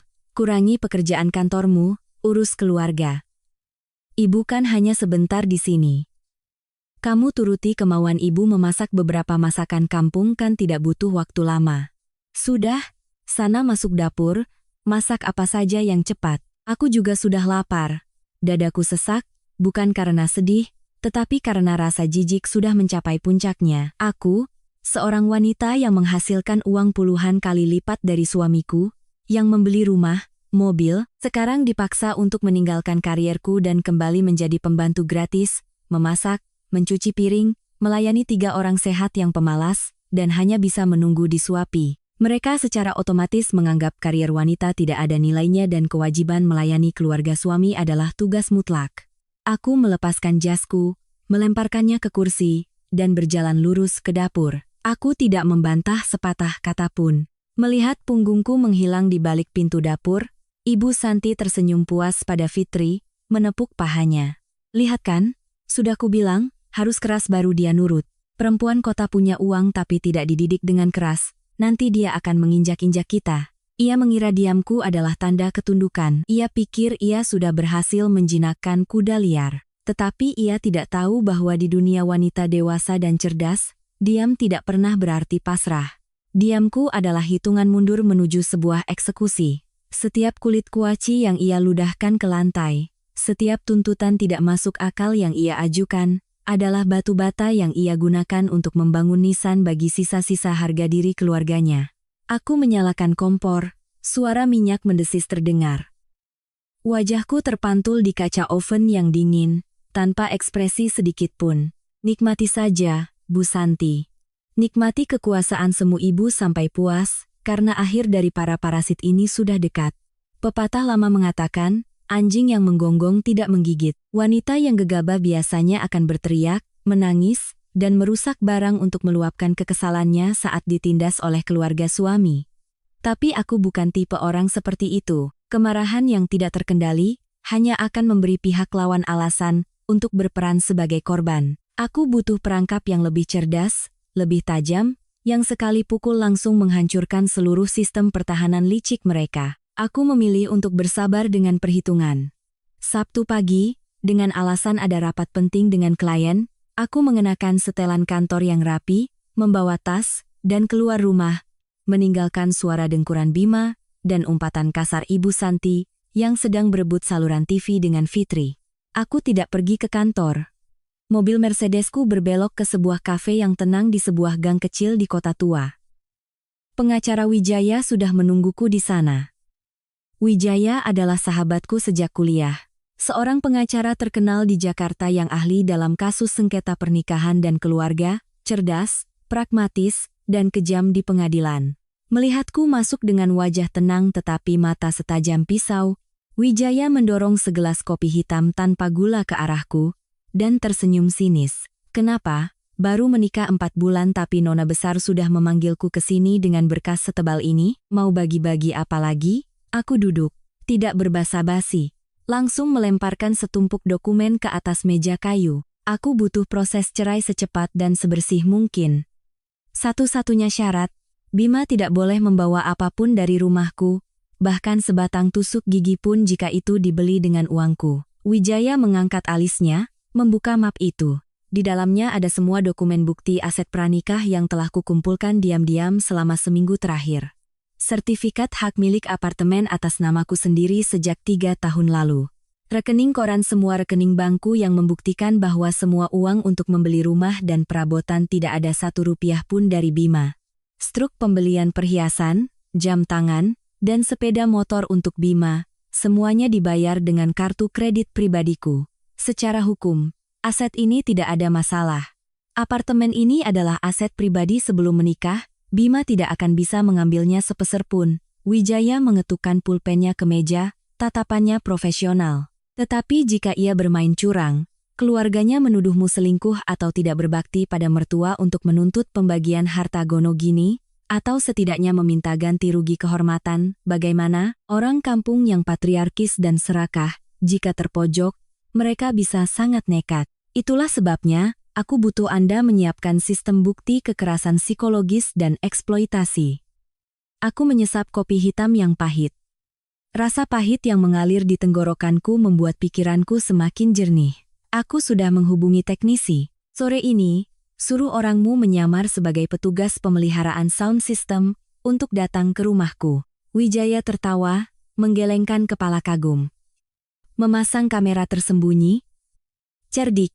Sore itu, saat Ibu Santi dan Fitri pergi ke mall untuk menghabiskan sisa gaji yang baru saja diserahkan Bima, seorang teknisi yang diatur oleh Wijaya datang ke rumahku. Dalam waktu kurang dari 15 menit, sebuah kamera super kecil, berbentuk kancing baju yang mampu merekam suara, dan gambar 360 derajat di malam hari, telah dipasang dengan rapi di celah ventilasi speaker Bluetooth yang diletakkan tepat di tengah ruang tamu. Semua data disinkronkan langsung ke sistem penyimpanan cloud melalui ponselku. Sejak hari itu, aku menjalani hidup seperti seorang aktris. Aku sabar dan patuh. Aku masuk dapur dan memasak 4 macam masakan sesuai aturan Ibu Santi, menahan semua cemoohan pedasnya tentang bagaimana aku tidak bisa melayani. Aku diam setiap kali Bima menceramahiku, memaksaku untuk meminta maaf kepada ibunya atas kesalahan yang tidak pernah kulakukan. Aku hanya melihat Fitri diam-diam mencuri barang-barang kecil milikku tanpa sepatah kata pun. Semakin mereka melihatku diam, semakin mereka menjadi agresif, semakin terlihat sifat serakah dan kasar mereka. Rekaman percakapan saat Bima memarahi istri dan membela ibunya secara buta, kata-kata hinaan Ibu Santi tentang latar belakang dan keluargaku, tindakan mereka merusak barang saat tidak senang. Semuanya, tanpa terlewat 1 frame pun, direkam oleh kamera tak terlihat itu dengan jelas, baik suara maupun gambar. Aku seperti seekor laba-laba beracun yang dengan sabar merajut jaringnya, melilitkan benang-benang tak terlihat di leher mereka yang sedang menari-nari gila di atas kemurahan hatiku. Berkas hukum sudah ada di brankas pengacara Wijaya. Video kekerasan psikologis ini semakin tebal di folder tersembunyi.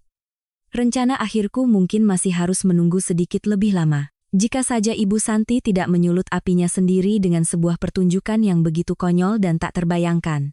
Peristiwa itu terjadi pada sore hari di hari yang menentukan itu. Hari itu adalah hari Jumat sore. Aku selesai bekerja lebih awal dari yang direncanakan. Seharusnya aku mampir ke mall untuk membeli beberapa barang. Tetapi firasatku mengatakan ada sesuatu yang tidak beres ketika aku secara kebetulan membuka aplikasi kamera di ponselku untuk memeriksa keadaan rumah. Melalui lensa sudut lebar yang tersembunyi di ruang tamu, aku melihat rumahku berubah menjadi pasar yang ramai. Ibu Santi, entah bagaimana, telah mengundang 5 teman sekampungnya untuk datang ke Jakarta. Melalui layar, 5 wanita berpakaian norak dan berwarna-warni, membawa kantong-kantong plastik merah berisi buah-buahan dan kue-kue murah, berbondong-bondong masuk ke apartemen 120 meter kuadrat milikku. Mereka masuk dengan sandal jepit penuh debu dari jalanan ke lantai kayu jati, dengan santai melemparkan tas mereka ke sofa kulit Italia berwarna putih mutiara. Suara tawa dan obrolan yang riuh bergema di seluruh ruangan, berisik seperti sarang lebah yang pecah. Tetapi yang paling menarik perhatianku adalah sikap angkuh dan sombong Ibu Santi yang sudah di luar nalar. Ia berdiri di tengah ruang tamu, membusungkan perutnya yang buncit. Kedua tangan di pinggang, suaranya terdengar lantang dan penuh kebanggaan. Sengaja agar kelima teman lamanya itu terkesan. Kalian lihat? Inilah istana anakku, Bima.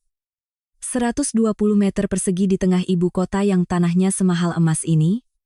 Perabotannya semua impor dari barat, tidak ada yang murah di sini. Kalian duduk saja, santai.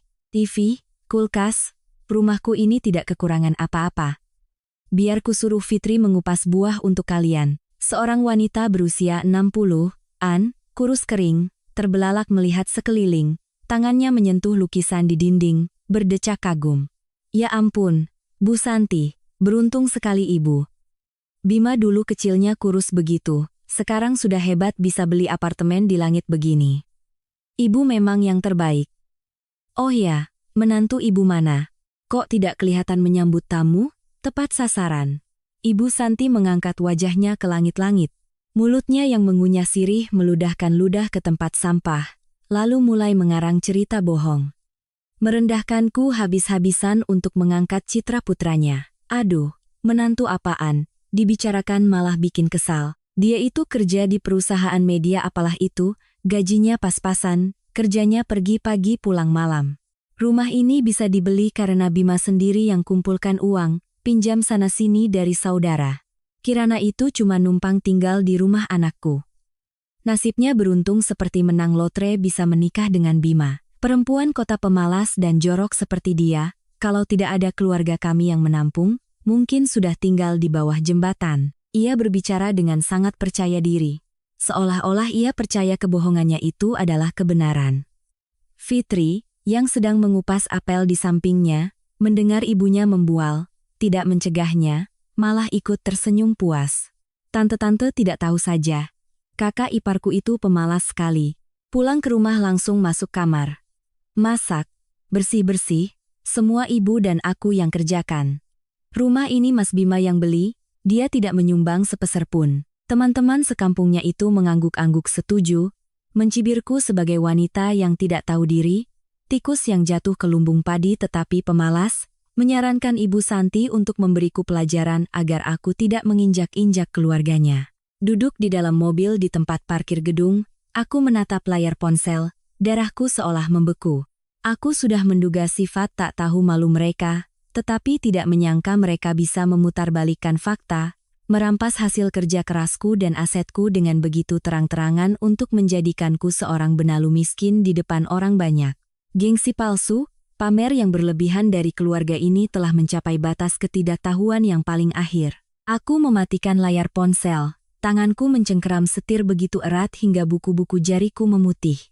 Senyum tipis dan dingin tanpa sadar tersungging di bibirku. Jika mereka ingin bermain sandiwara di depan umum, maka aku sendiri yang akan menjadi sutradara untuk drama ini.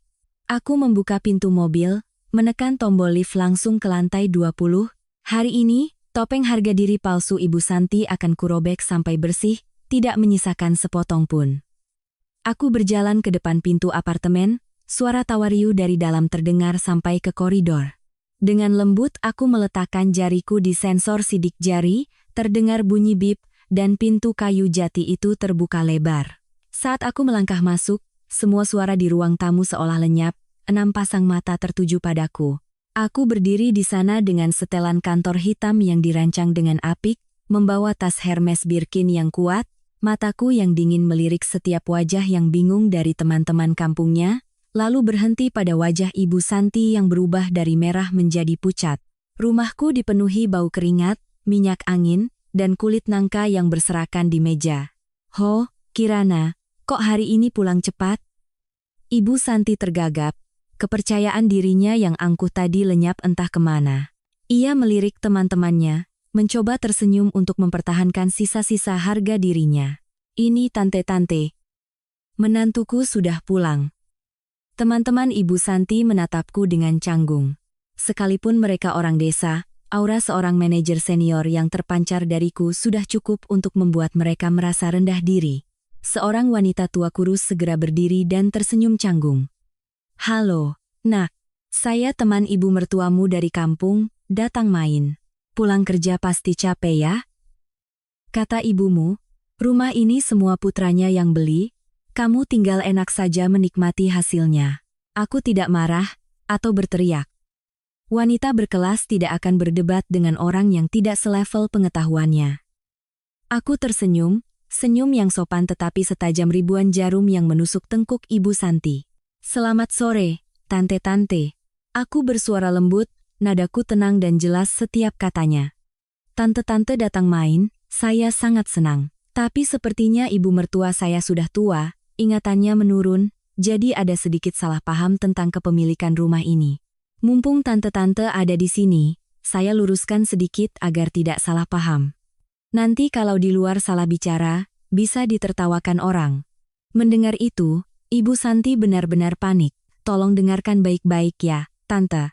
Apartemen ini saya beli dengan uang hasil kerja keras saya sendiri 3 tahun lalu, sebelum saya menikah dengan Mas Bima. Waktu saya beli rumah ini, Mas Bima masih naik motor butut, gajinya 10 juta sebulan dikirim semua ke kampung. Bahkan baju yang dipakainya sekarang pun dibeli dengan kartu kredit saya. Waktu menikah, dia hanya membawa 1 koper pakaian ke rumah ini, tidak menyumbang sepeser pun. Suasana di ruang tamu menjadi sunyi senyap. Kelima teman Ibu Santi terbelalak, mulut mereka ternganga, lalu menatap Ibu Santi. Rasa malu menyelimuti mereka.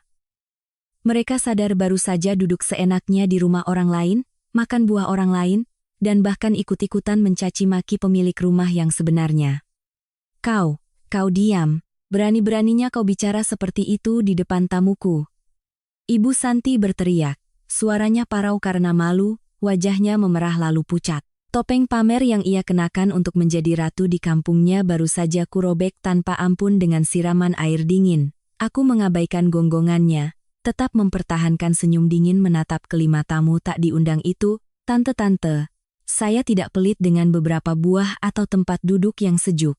Tapi saya paling benci orang yang merampas hasil kerja keras orang lain dan menjadikannya sebagai kebanggaan diri sendiri. Ibu saya di kampung mungkin suka pamer. Siapa yang mau percaya silakan, tapi kebenarannya ada hitam di atas putih. Kalau ibu bilang saya menumpang, tante-tante bisa menilai sendiri siapa yang sebenarnya menumpang di rumah ini. Saya izin ke kamar ganti baju dulu, silakan tante-tante lanjutkan. Selesai bicara, aku berbalik, suara sepatu hak tinggiku beradu dengan lantai saat aku berjalan lurus ke kamar tidur, lalu membanting pintu. Di luar, suasana pecah. Teman-teman Ibu Santi, tanpa dikomando, segera mengambil tas mereka, berdiri dengan canggung dan pamit pulang. Mereka berbisik-bisik, "Sudah, Bu Santi, kami pulang dulu, kereta mau berangkat." Kirain bagaimana, ternyata ibu numpang di rumah menantu. Bikin kami jadi salah ngomong, malu sekali. Pintu depan tertutup, kelima tamu itu pergi, membawa serta harga diri murahan ibu mertuaku. Di balik pintu kamar tidur, aku mendengar suara napas Ibu Santi yang penuh dendam. Ia baru saja ditampar dengan keras tepat di sifat sombongnya di depan orang-orang yang paling ingin ia pameri. Racun telah menyebar. Kemarahan tiran itu akan segera meledak, dan peristiwa baskom cuci kaki secara resmi dimulai dari saat ini.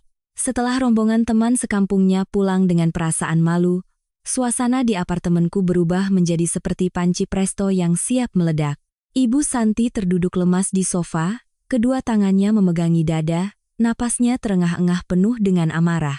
Harga dirinya sebagai seorang ibu mertua dari desa yang selalu sombong berkata aku adalah hukum kini hancur lebur, memperlihatkan sifat benalunya yang murahan di depan orang-orang terdekatnya. Bagi orang seperti dia, kehilangan muka lebih menyakitkan daripada kehilangan nyawa. Fitri berdiri di sudut, melihat ibunya marah. Ia terus menuangkan minyak ke dalam api. Dengan suara melengking ia mengumpat, "Lihat kan, Bu, sudah kubilang. Menantu di rumah ini sama sekali tidak menghargai ibu. Dia sengaja pamer sertifikat di depan orang banyak agar ibu tidak punya muka lagi di kampung.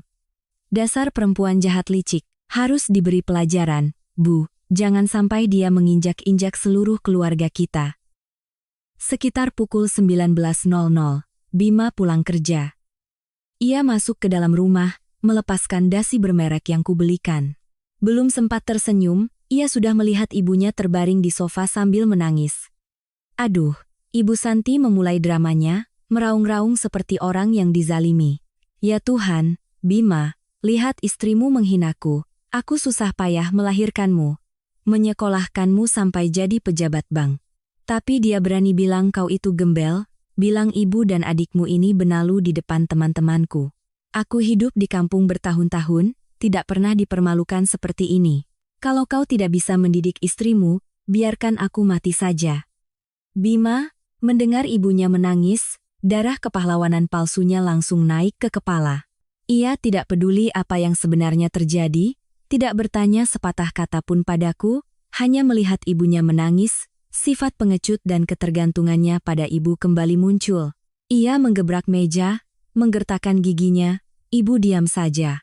Hari ini kalau aku tidak menghajarnya, tidak membuatnya berlutut meminta maaf pada ibu, aku bukan laki-laki, dan begitulah, sebuah pengadilan keluarga tak resmi digelar di ruang tamuku. Mereka mengadakan rapat tertutup, merencanakan sebuah penyiksaan mental, untuk menghancurkan mentalku, memaksaku untuk tunduk dan menutupi kebenaran. Mereka pikir seorang wanita, meskipun punya jabatan di luar, di rumah akan takut jika diancam oleh suami dan ditekan oleh ibu mertua, akan menangis dan memohon ampun.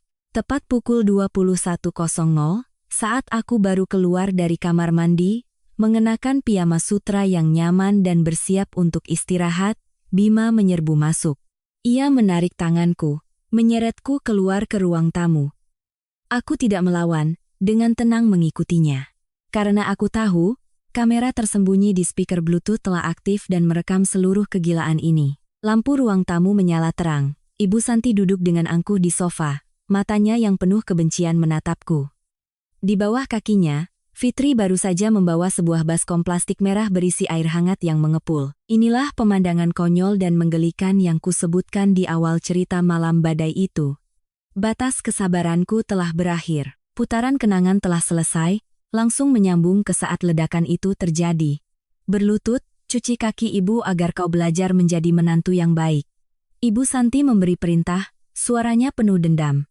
Bima berdiri di sampingnya, ikut-ikutan. Kau keras kepala, ibu benar. Berlutut, cuci kaki sebagai tanda bakti pada ibu. Minta maaf pada ibu soal tadi sore, cepat, biar rumah tangga kita damai. Aku berdiri di sana, menatap baskom air, menatap tiga wajah tak tahu malu yang mencoba menggunakan kekuasaan palsu mereka untuk menindasku. Dadaku tidak lagi merasakan amarah, hanya ada ketenangan seorang pemburu yang melihat mangsanya masuk ke dalam perangkap.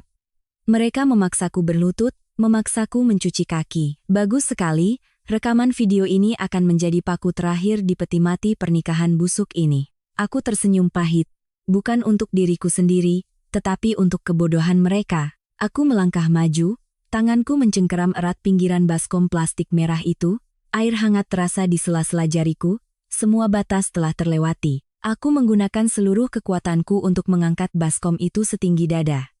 Dan tanpa ragu sedikit pun, aku menyiramkan seluruh isinya tepat ke wajah ibu mertuaku. Semua terjadi persis seperti yang telah kuceritakan sebelumnya. Dan sekarang, apartemen kembali sunyi. Mereka telah pergi, meninggalkan sebuah drama yang berakhir dengan memalukan. Tetapi dengan sifat tak tahu malu yang sudah mendarah daging, aku tahu mereka tidak akan mudah menyerah. Keesokan paginya, sebuah drama murahan lain akan dipentaskan. Tetapi kali ini panggungnya bukan lagi rumahku, melainkan rumah ayahku. Pukul 08.00 keesokan harinya, langit Jakarta cerah setelah badai semalam. Udara segar dan sejuk, sangat kontras dengan pemandangan kacau dan riuh di depan gerbang villa neoklasik milik orang tuaku di sebuah kompleks perumahan elit. Keluarga Ibu Santi, setelah semalam terlunta-lunta di penginapan murah, memutuskan untuk membawa 3 koper raksasa mereka langsung ke rumah besan, untuk melancarkan aksi drama klasik para wanita tak berpendidikan. Mereka tahu tidak bisa menyentuhku, jadi mereka berpikir dengan menekan harga diri dan kehormatan orang tuaku, yang memiliki status sosial, akan membuatku menyerah, berlutut meminta maaf, dan membawa mereka kembali ke apartemen senilai miliaran itu. Ibu Santi, dengan pakaian sutranya, yang lecek karena basah hujan semalam dan belum sempat diganti, berguling-guling di trotoar bersih di depan gerbang rumah ayahku. Kedua tangannya memukul-mukul dada, rambutnya acak-acakan seperti orang gila. Mulutnya terbuka lebar, meraung-raung dengan suara serak dan melengking, sengaja berteriak sekeras mungkin untuk menarik perhatian seluruh tetangga. Ya Tuhan, siapa yang bisa mengerti penderitaan kami? Besan sombong, menyuruh menantunya memukuli ibu mertua, menyiram air panas ke wajahku, lalu mengusir suaminya dari rumah di tengah hujan badai. Wahai semua orang, dia itu menantu durhaka, setan betina tak berpendidikan. Fitri duduk di samping ibunya, ikut menangis tersedu-sedu, sesekali menyibakkan rambutnya, yang acak-acakan untuk memamerkan pipinya yang bengkak karena tamparanku semalam. Lihat, bapak-bapak, ibu-ibu, kakak iparku karena punya uang, menamparku sampai wajahku bengkak. Aku sakit sekali, rasanya tidak sanggup hidup lagi. Di belakang ibu dan anak itu adalah Bima. Ia mengenakan kemeja yang kusut, sengaja menundukkan kepala, kedua tangan di belakang punggung, berperan sebagai seorang pria malang yang tak berdaya, ditindas oleh keluarga istri. Ia melirik ke sekeliling dengan gugup, sesekali mengusap air mata yang tidak ada, memerankan tragedi seorang suami baik hati yang tertindas. Kompleks perumahan elit yang biasanya tenang, kini menjadi riuh seperti pasar. Tetangga yang penasaran membuka pintu, beberapa yang sedang mengajak anjingnya berjalan-jalan pun berhenti untuk menonton. Satpam kompleks harus datang untuk mencoba menenangkan mereka. Tetapi setiap kali ada yang menyentuh Ibu Santi, ia akan meronta-ronta seperti cacing kepanasan, berteriak menuduh orang memukuli orang tua. Menghadapi pemandangan riuh itu, gerbang besi tempa yang megah di rumah ayahku tetap tertutup rapat. Mereka mengira keheningan itu adalah tanda ketakutan keluarga kami karena takut kehilangan muka. Ibu Santi semakin menjadi-jadi, berteriak lebih keras. Pak Suryo, Bu Wati, keluar dan lihat betapa kurang ajarnya anak perempuan kalian. Kalian harus keluar dan berlutut meminta maaf pada kami, suruh Kirana membawa Bima kembali dan mengalinamakan setengah rumah itu untuknya, baru aku akan memaafkan. Tepat saat drama itu mencapai puncaknya, sebuah mobil Mercedes hitam mengkilap meluncur mulus, berhenti tepat di pinggir jalan, memotong adegan drama ibu dan anak itu. Pintu mobil terbuka. Aku melangkah keluar, mengenakan setelan putih bersih, rambut disanggul rapi, dengan aura dingin dan tajam. Penampilanku sangat kontras dengan penampilan kotor dan lusuh mereka yang sedang berguling-guling di tanah. Melihatku, Ibu Santi terkejut, berhenti menangis sejenak, lalu kembali meraung. Ini dia, si Jalang, si iblis betina. Kalau kau berani, pukul aku di depan semua orang ini. Aku tidak meliriknya sedikit pun. Aku mengeluarkan ponselku, menekan nomor yang sudah kukenal, menghubungi kantor polisi untuk melaporkan gangguan ketertiban umum. Setelah itu, aku menekan bel pintu rumah orang tuaku, gerbang besi itu perlahan terbuka. Pertunjukan mereka sudah cukup lama. Sekarang saatnya bagi sutradara sebenarnya dari keluargaku untuk turun tangan, mengajari mereka perbedaan antara kekuasaan sejati dan harga diri murahan di jalanan. Di balik gerbang besi yang baru saja terbuka, ayahku, Pak Suryo, melangkah keluar. Meskipun sudah pensiun, ia masih memiliki wibawa seorang pemimpin. Ia mengenakan pakaian rumah yang rapi, wajahnya yang tegas dan persegi. Matanya yang tajam menatap ketiga orang yang sedang bersandiwara di trotoar, seolah melihat tumpukan sampah. Ibuku, Bu Wati, seorang wanita yang cerdas dan anggun, berdiri diam di belakangnya dengan tangan terlipat, matanya tidak bisa menyembunyikan rasa jijiknya. Aku masuk, berdiri di samping ayah, dan berkata singkat, cukup untuk didengarnya. Semua bukti sudah kuserahkan pada pengacara Wijaya. Surat gugatan cerai sudah didaftarkan. Mereka ke sini untuk memeras dan mempermalukan keluarga kita. Pak Suryo mengangguk pelan. Ia tidak perlu banyak penjelasan. Hanya dengan melihat sikap pengecut Bima dan tingkah laku Ibu Santi, ia sudah mengerti betapa rendahnya sifat keluarga ini. Ia melangkah maju 2 langkah, berdiri di teras tertinggi, menatap lurus ke kerumunan yang sedang berbisik-bisik. Ibu Santi, melihat Pak Suryo muncul, mengira ia takut kehilangan muka di depan tetangga, segera merangkak mendekati gerbang, berteriak, "Pak Suryo, lihat kelakuan anak perempuanmu menindas keluarga kami. Bagaimana Bapak akan mengganti rugi kehormatan keluarga kami?" "Ganti rugi?" Suara Pak Suryo terdengar. Suaranya dalam dan tenang, tidak meninggi, tidak perlu berteriak, tetapi bergema dan penuh wibawa, membuat seluruh suasana menjadi hening. Ibu Santi tanpa sadar menelan ludah dan terdiam. "Ibu Santi, buka mata Ibu lebar-lebar." Pak Suryo menunjuk lurus ke wajahnya, suaranya tegas seperti palu godam. "Saya membesarkan anak saya 28 tahun, menyekolahkannya dengan baik, menjadikannya seorang pemimpin di masyarakat, agar ia bisa hidup dengan kepala tegak, membawa nama baik bagi keluarga. Bukan untuk saya nikahkan dengan orang yang tidak berpendidikan dan tidak tahu malu seperti keluarga Ibu, yang hanya bisa menyuruhnya berlutut mencuci kaki. Ibu pikir dengan berguling-guling dan berteriak-teriak, keluarga saya akan takut kehilangan muka dan memberikan uang pada Ibu? Salah besar. Kehormatan keluarga saya tidak bergantung pada mulut orang-orang yang tidak tahu malu." Ibu Santi tertegun, wajahnya pucat karena dimarahi di depan banyak orang. Bima melihat ibunya dihina, mencoba menyelamatkan sisa-sisa harga dirinya, maju dan berkata lirih, "Ayah, tolong jaga ucapan ayah. Ayah menghina ibu, saya tidak akan diam saja. Bagaimanapun juga, saya ini pejabat bank." "Kau diam." Pak Suryo menoleh ke arah Bima, tatapannya penuh penghinaan. "Kau punya hak apa menyebut dirimu pejabat? Posisi yang kau duduki di Bank X itu adalah hasil dari aku merendahkan diri, memohon-mohon pada orang agar menerimamu. Kukira kau miskin tapi punya kemauan. Aku kasihan, aku bantu kau. Berharap kau akan memperlakukan Kirana dengan baik. Ternyata aku memelihara serigala tak tahu berterima kasih." Seorang pria pengecut yang bergantung pada ibunya. "Hari ini, posisi itu bisa kuberikan, bisa juga kuambil kembali." Ucapan ayahku seperti pedang yang menusuk balon hayalan Bima. Ia mundur selangkah, kedua kakinya gemetar. Topeng kesombongan seorang spesialis senior itu terkelupas habis di depan puluhan pasang mata yang menatapnya dengan pandangan rendah. Ternyata kesuksesannya hanyalah pemberian dari keluarga istri. Tepat pada saat itu, sirene mobil polisi terdengar. Sebuah mobil patroli berhenti di pinggir jalan, 3 orang polisi turun.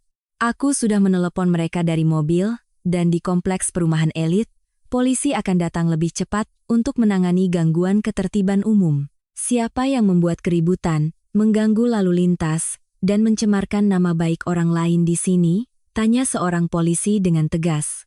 Ayahku dengan tenang mendekat dan berjabat tangan dengan polisi itu. "Selamat pagi, Pak. Keluarga saya sedang diganggu oleh orang-orang ini di depan gerbang. Mereka sudah masuk tanpa izin ke rumah putri saya semalam dan sudah dibuatkan laporan oleh satpam apartemen. Sekarang mereka datang ke sini membuat keributan. Saya minta Bapak untuk membuat laporan dan membawa mereka ke kantor polisi untuk diselesaikan agar ketertiban di lingkungan ini kembali pulih." Melihat seragam polisi, Ibu Santi seperti ayam yang disembelih, semua kesombongan dan drama tangisannya hilang. Ia panik berdiri, melambaikan tangan tergagap-gagap. "Tidak, tidak, Pak Polisi. Ini salah paham, kami akan segera pergi, kami tidak akan berbuat lagi.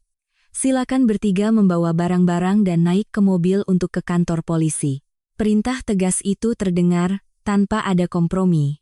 Pemandangan ibu, anak, dan menantu yang dengan lesu menaiki bak belakang mobil patroli polisi di bawah cemoohan tetangga, adalah pemandangan yang paling memuaskan yang pernah kusaksikan.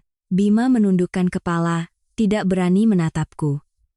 Ia sudah mengerti bahwa pembalasan baru saja dimulai. Apa yang telah ia ambil dariku, akan ia muntahkan kembali dengan cara yang paling memalukan. Setelah mobil patroli polisi menghilang di tikungan, mengembalikan ketenangan di kompleks perumahan elit itu, ayahku berbalik dan masuk ke dalam rumah. Ia tidak marah, tidak berteriak, hanya dengan tenang melambaikan tangan memanggilku ke ruang tamu. Berdiri di depan lukisan kuda berlari yang tergantung di dinding, ia mengeluarkan ponsel dari sakunya. Jarinya menekan sebuah nomor yang tersimpan dengan nama Wibowo, di Root Bank X. Setelah 3 kali dering, di seberang sana menjawab, Suara pria yang dalam dan penuh hormat terdengar. "Halo, Mas Suryo, lama tidak ngopi bareng. Pagi-pagi telepon ada perintah apa nih?" Ayahku tersenyum, senyum basa-basi tetapi matanya dingin. "Wibowo, ada yang mau aku bicarakan langsung. Soal si Bima, spesialis di bagian manajemen risiko yang dulu kutitipkan padamu. Ternyata kemampuan dan akhlaknya bermasalah serius. Keluarga kami sedang dalam proses cerai untuk Kirana. Aku minta tolong kamu perintahkan audit internal untuk memeriksa semua berkas, biaya, dan hasil kerjanya. Jika ada pelanggaran, silakan ditindak tegas sesuai aturan bank, tidak perlu sungkan padaku. Aku yang salah merekomendasikan orang, aku yang bertanggung jawab." Di seberang sana terdiam sejenak, lalu langsung mengerti masalahnya. Di dunia bisnis, satu kalimat sindiran seperti ini sudah cukup untuk menentukan nasib seseorang. "Baik, Mas Suryo, tenang saja. Pagi ini juga akan saya perintahkan bagian personalia dan audit internal untuk memeriksanya. Soal masalah keluarga, saya turut prihatin. Nanti kita bertemu lagi ya." Panggilan telepon itu berakhir singkat, kurang dari 3 menit. Ayahku meletakkan ponselnya di meja, menatapku. Hidup ini tidak perlu takut pada orang bodoh, yang perlu ditakuti adalah orang bodoh yang serakah. Pancing ikan yang kuberikan padanya, bisa juga kuambil kembali. Sementara itu, di kantor pusat Bank X di Jalan Utama, Bima baru saja dibebaskan dari kantor polisi setelah membayar denda karena membuat keributan. Ia terburu-buru naik ojek ke tempat kerja, terlambat hampir 2 jam. Ia mengenakan setelan jasnya yang kusut, mencoba merapikan rambutnya yang acak-acakan, meyakinkan dirinya sendiri bahwa drama di rumah mertuanya pagi ini hanyalah kecelakaan kecil, tidak akan memengaruhi posisinya sebagai spesialis senior yang sombong. Ia masih yakin bahwa dengan statusnya sebagai pegawai bank, ia bisa menuntut pembagian harta gonogini di pengadilan dan hidup enak. Tetapi ia tidak tahu bahwa sabit kematian sudah berada di lehernya.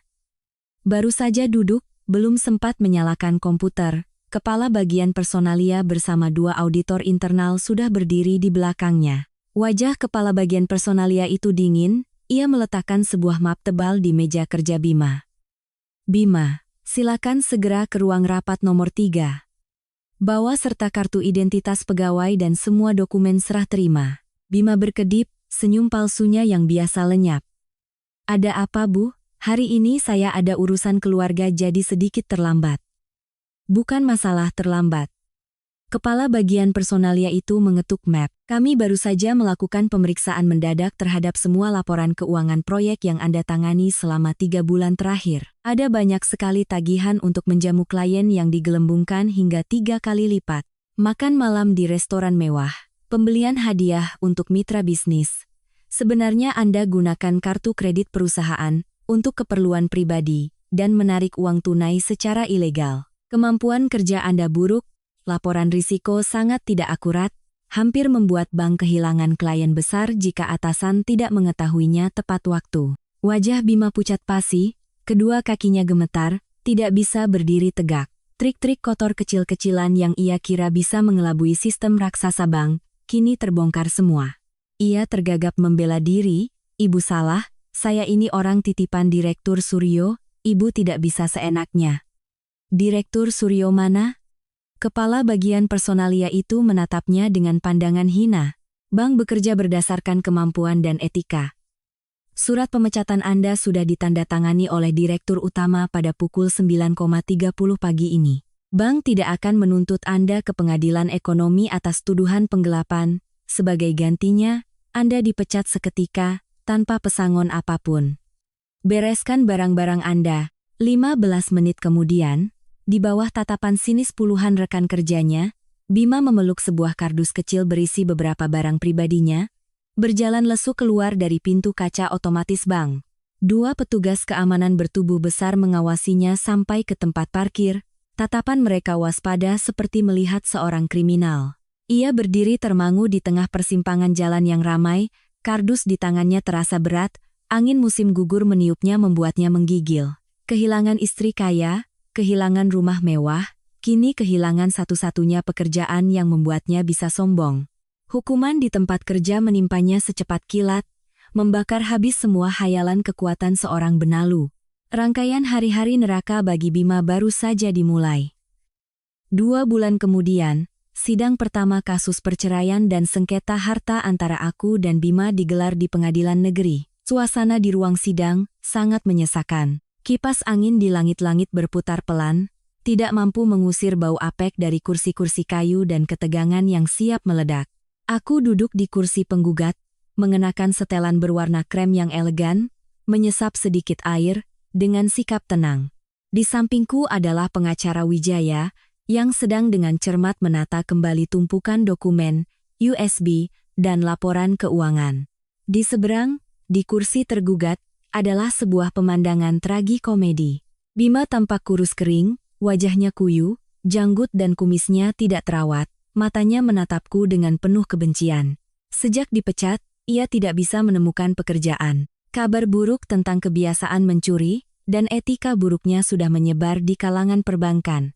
Ibu Santi duduk di belakangnya, mengenakan pakaian sutra kampungnya, wajahnya angkuh. Mereka menyewa seorang pengacara kelas teri, yang tampak gugup, hanya berbekal teori-teori kosong dengan harapan bisa mendapatkan bagian. Ketika hakim meminta kedua belah pihak untuk menyampaikan masalah pembagian aset, pengacara Bima berdiri, berbicara dengan suara lantang seolah sedang berpidato. Yang mulia, klien saya mengakui bahwa apartemen seluas 120 meter kuadrat itu dibeli oleh Nona Kirana sebelum menikah. Namun, selama 4 bulan tinggal bersama, klien saya telah menggunakan gajinya untuk menafkahi keluarga, berkontribusi dalam pemeliharaan dan perbaikan rumah. Terlebih lagi, Nona Kirana telah melakukan kekerasan psikologis, menyiramkan air ke wajah ibu mertuanya, dan mengusir suaminya dari rumah pada malam hari.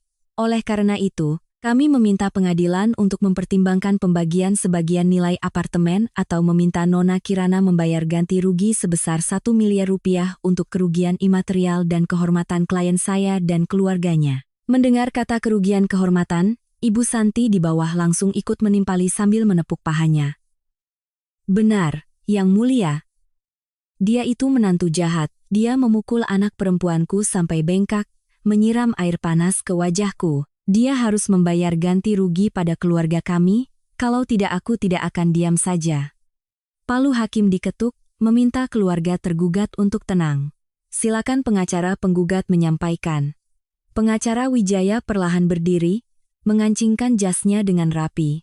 Ia tersenyum, senyum yang dingin dan tajam, mengeluarkan selembar rekening koran yang telah dicap oleh bank dari mapnya. Dengan segala hormat, majelis hakim. Ini adalah pembelaan paling konyol yang pernah saya dengar. Tergugat mengatakan ia telah berkontribusi dalam pemeliharaan rumah. Silakan lihat rekening koran ini. Selama 4 bulan pernikahan, seluruh gaji bulanan Tuan Bima ditransfer 100% ke rekening ibu kandungnya, Ibu Santi. Seluruh biaya listrik, air, iuran pengelolaan, biaya hidup, bahkan uang untuk membeli pakaian dan jam tangan untuk Tuan Bima, semuanya dibayar dari kartu kredit pribadi Nona Kirana. Tergugat tidak hanya tidak menyumbang sepeser pun, tetapi sepenuhnya menjadi benalu secara finansial bagi klien saya. Pengacara Bima pucat, dengan gugup membolak-balik dokumennya mencari cara untuk membantah, tetapi Wijaya tidak memberinya kesempatan. Ia menyerahkan sebuah USB kepada Panitera, meminta untuk menayangkannya di layar besar. Mengenai tuduhan kekerasan psikologis, saya ingin menunjukkan kepada pengadilan bukti-bukti paling otentik untuk melihat siapa sebenarnya korban dalam pernikahan ini. Layar menyala, potongan-potongan video dari kamera tersembunyi ditampilkan satu persatu. Gambar Ibu Santi yang berbaring sambil makan kuaci dan membuang sampah sembarangan, memarahiku sebagai perempuan yang melayani laki-laki lain di luar. Gambar Fitri dengan sengaja merobek gaun seharga 50 juta, dan sikap Bima yang tak tahu malu membelanya. Dan akhirnya, rekaman yang paling berharga. Adegan Ibu Santi memanaskan air dan memaksaku berlutut untuk mencuci kakinya. Adegan Bima mengangkat kepalan tangannya mengancam akan memukulku. Tindakan menyiram air dan menampar adalah tindakan membela diri yang sah ketika terpojok. Seluruh ruang sidang hening. Hakim mengerutkan kening, menatap tajam ke arah Bima dan Ibu Santi. Ibu Santi duduk gemetar, wajahnya pucat pasi. Tidak menyangka semua kejahatannya akan terungkap begitu jelas. Pengacara Wijaya menyimpulkan, Klien saya telah menjadi korban dari sebuah rencana eksploitasi aset yang terstruktur, martabatnya diinjak-injak di dalam rumahnya sendiri. Oleh karena itu, kami menuntut cerai sepihak, seluruh harta perkawinan menjadi milik Nona Kirana, dan utang kartu kredit sebesar 200 juta rupiah yang timbul dari pembelian barang-barang pribadi Tuan Bima, harus ditanggung sendiri olehnya. Putusan akhir dijatuhkan sesuai dengan prediksi Wijaya. Pengadilan mengabulkan gugatan cerai. Apartemen 120 meter kuadrat adalah aset pribadi 100% milikku, Bima tidak mendapatkan sepeser pun. Tuntutan ganti rugi kehormatan ditolak sepenuhnya. Sebaliknya, Bima harus menanggung utang kartu kredit 200 juta karena itu adalah biaya untuk kebutuhan pribadinya, bukan untuk keperluan rumah tangga. Sidang selesai. Aku membawa tas tanganku, melangkah keluar, meninggalkan di belakang suara tangisan dan umpatan Ibu Santi karena kehilangan segalanya. Bima menundukkan kepala di meja pengacara, bangkrut, pengangguran, dengan beban utang 200 juta di pundaknya. Mereka datang padaku dengan tangan kosong, dan sekarang pergi hanya dengan membawa rasa malu yang mendalam. Diusir dari kehidupan mewah di ibu kota, Bima dengan terpaksa membawa ibu dan adiknya. Menyeret 3 koper raksasa naik bus ekonomi yang reot, kembali ke kampung halaman dengan kepahitan. Sebuah rumah semi permanen dengan atap seng tua, dinding bata yang mengelupas dan berlumut, terletak di sebuah gang becek, adalah tempat yang menyambut mereka. Kontras antara apartemen senilai miliaran yang terang benderang dan gubuk gelap yang suram ini seperti sebuah tamparan keras bagi gengsi palsu seluruh keluarga. Bulan-bulan berikutnya, keluarga yang pernah menyebut diri mereka terpandang itu resmi jatuh ke dalam neraka dunia. Karma tidak menunggu di kehidupan selanjutnya. Ia datang tepat di depan mata melalui kebusukan dari dalam diri mereka sendiri. Bima, dari seorang pria necis yang selalu menata rambutnya dengan pomade, berubah menjadi seorang pemabuk. Tekanan dari utang kartu kredit 200 juta, yang terus ditagih oleh bank setiap hari membuatnya gila. Tanpa pekerjaan, tidak ada yang mau menerima seseorang dengan catatan etika yang buruk. Sepanjang hari, ia hanya menenggelamkan diri dalam botol-botol arak murah yang dibelinya secara kredit di warung ujung gang. Ketika alkohol merasuk ke dalam darahnya, sifat kasar dan pengecut pria lemah itu benar-benar meledak. Hanya saja kali ini sasarannya bukan lagi aku, melainkan orang-orang terdekat yang telah memanjakannya. Kekerasan dalam rumah tangga berbalik arah dengan ironis. Suatu senja, hujan gerimis menetes melalui atap seng, jatuh ke dalam baskom plastik merah di tengah rumah. Bima berjalan sempoyongan pulang, badannya bau arak. Ia menendang kursi plastik yang menghalangi jalannya, melihat meja makan yang hanya berisi sepiring kangkung rebus dan beberapa potong tahu. Ibu Santi sedang mengunyah sirih, melihat putranya mabuk, ia menghela napas dan mengomel. "Kau mabuk lagi? Uang tidak punya. Beras di rumah sudah habis. Kau tidak cari kerja? Mau sampai kapan menunggu durian runtuh? Aku sudah tua, masih harus jadi buruh tani untuk memberimu makan?" Ucapan itu tepat mengenai sasaran orang yang gagal. Bima menggeram seperti binatang buas, ia menyerbu ke depan, menyapu seluruh isi meja makan ke lantai. Piring dan mangkuk pecah berantakan, kuah sayur yang asin tumpah ke dinding yang berjamur. "Diam kau!" Bima melotot, matanya yang merah memancarkan kebencian, menunjuk lurus ke wajah ibu yang pernah ia puja. "Gara-gara siapa? Gara-gara siapa aku kehilangan istri kaya, rumah mewah, dan pekerjaan? Kalau bukan karena kau gatal, sombong, menyuruhnya berlutut cuci kaki, membawa teman-teman kampungmu itu merusak rumahnya, sekarang aku sudah naik mobil, pakai jas, jadi bos. Kau bodoh, kau berkhayal, kau hancurkan hidupku, sekarang kau berani memarahiku." Ibu Santi ketakutan, mundur, gemetar. Kau berani memaki ibumu sendiri? Aku melakukan itu demi wibawamu. Kau laki-laki, kenapa membiarkan istrimu menginjak-injakmu? Plek! Sebuah tamparan keras mendarat di wajah Ibu Santi. Pria pengecut itu memukul ibu kandungnya sendiri tanpa ampun. Ia jatuh tersungkur di sudut rumah, memegangi wajahnya dan menangis terseduh-seduh, tidak percaya dengan apa yang terjadi. Fitri, yang sedang berselimut sambil bermain ponsel di tempat tidur, melihat kakaknya memukul ibu, berteriak ketakutan. "Mas gila ya, kenapa memukul ibu?" Bima berbalik, matanya yang menyala-nyala karena dendam tertuju pada adiknya yang parasit itu. Ia berjalan sempoyongan, menjambak rambut acak-acakan Fitri, menyeretnya ke lantai. Dan kau, si benalu sialan, siapa suruh kau mencuri gaun dan menyemprot parfumnya agar dia merendahkan seluruh keluarga ini? Dasar pencuri, kau juga ikut andil menghancurkan rumah ini. Bangun, sana cari pinjaman uang untuk beli arak untukku, kalau tidak kupatahkan kakimu. Ia menampar Fitri berkali-kali, tidak peduli ia menangis dan memohon. Rumah reot itu dipenuhi suara barang pecah, umpatan kasar dari anak laki-laki yang putus asa, dan tangisan pilu seorang ibu tua yang menyesal. Aturan-aturan tak resmi, hukum keluarga kejam yang pernah diciptakan Ibu Santi untuk menyiksa menantunya, kini berbalik mencambuk sisa hidupnya dengan sangat menyakitkan. Tidak tahan dengan pukulan-pukulan dari kakaknya yang pemabuk dan kemiskinan yang menggerogoti rumah mereka, Fitri dengan putus asa mencari jalan keluar. Bagi seorang gadis pemalas yang terbiasa menjadi benalu, solusi satu-satunya yang terpikirkan bukanlah bekerja, melainkan mencari tambang emas lain untuk digantungi. Dan ia dengan membabi buta menerima pinangan putra Pak Broto, sebuah keluarga kaya yang terkenal di desa sebelah. Keluarga Pak Broto memang kaya raya, tetapi kekayaan itu berbau dunia hitam. Mereka menjadi kaya dari membuka arena judi dan rentenir. Tony, putra Pak Broto, adalah seorang preman kampung sejati, tubuhnya penuh tato, wajahnya sangar, dan sudah pernah menikah sekali, tetapi istri sebelumnya melarikan diri di tengah malam karena tidak tahan dengan kekerasan. Fitri tahu itu, tetapi kilauan tumpukan uang dan kalung emas sebesar ibu jari yang dipakai Tony telah membutakan matanya. Ia pikir dengan menjadi menantu keluarga kaya, ia akan kembali hidup enak, memakai barang-barang mewah seperti saat ia masih menjadi benalu di rumahku. Tetapi hukum karma selalu bekerja dengan sempurna. Keluar dari mulut buaya, Fitri masuk ke dalam kandang singa. Pernikahan berlangsung tergesa-gesa, tanpa pesta meriah, tanpa gaun pengantin yang indah. Begitu melangkahkan kaki ke rumah Pak Broto, khayalan Fitri langsung hancur berkeping-keping. Keluarga ini jauh lebih patriarkis dan keras daripada kesombongan Ibu Santi dulu. Ibu mertua baru Fitri, Bu Ratmi, adalah seorang wanita baja, matanya setajam silet, seumur hidupnya ia bergelut di dunia judi dan premanisme. Malam pertama sebagai menantu, saat Fitri masih bermimpi tentang kehidupan sebagai ratu, Bu Ratmi memanggilnya ke ruang tamu.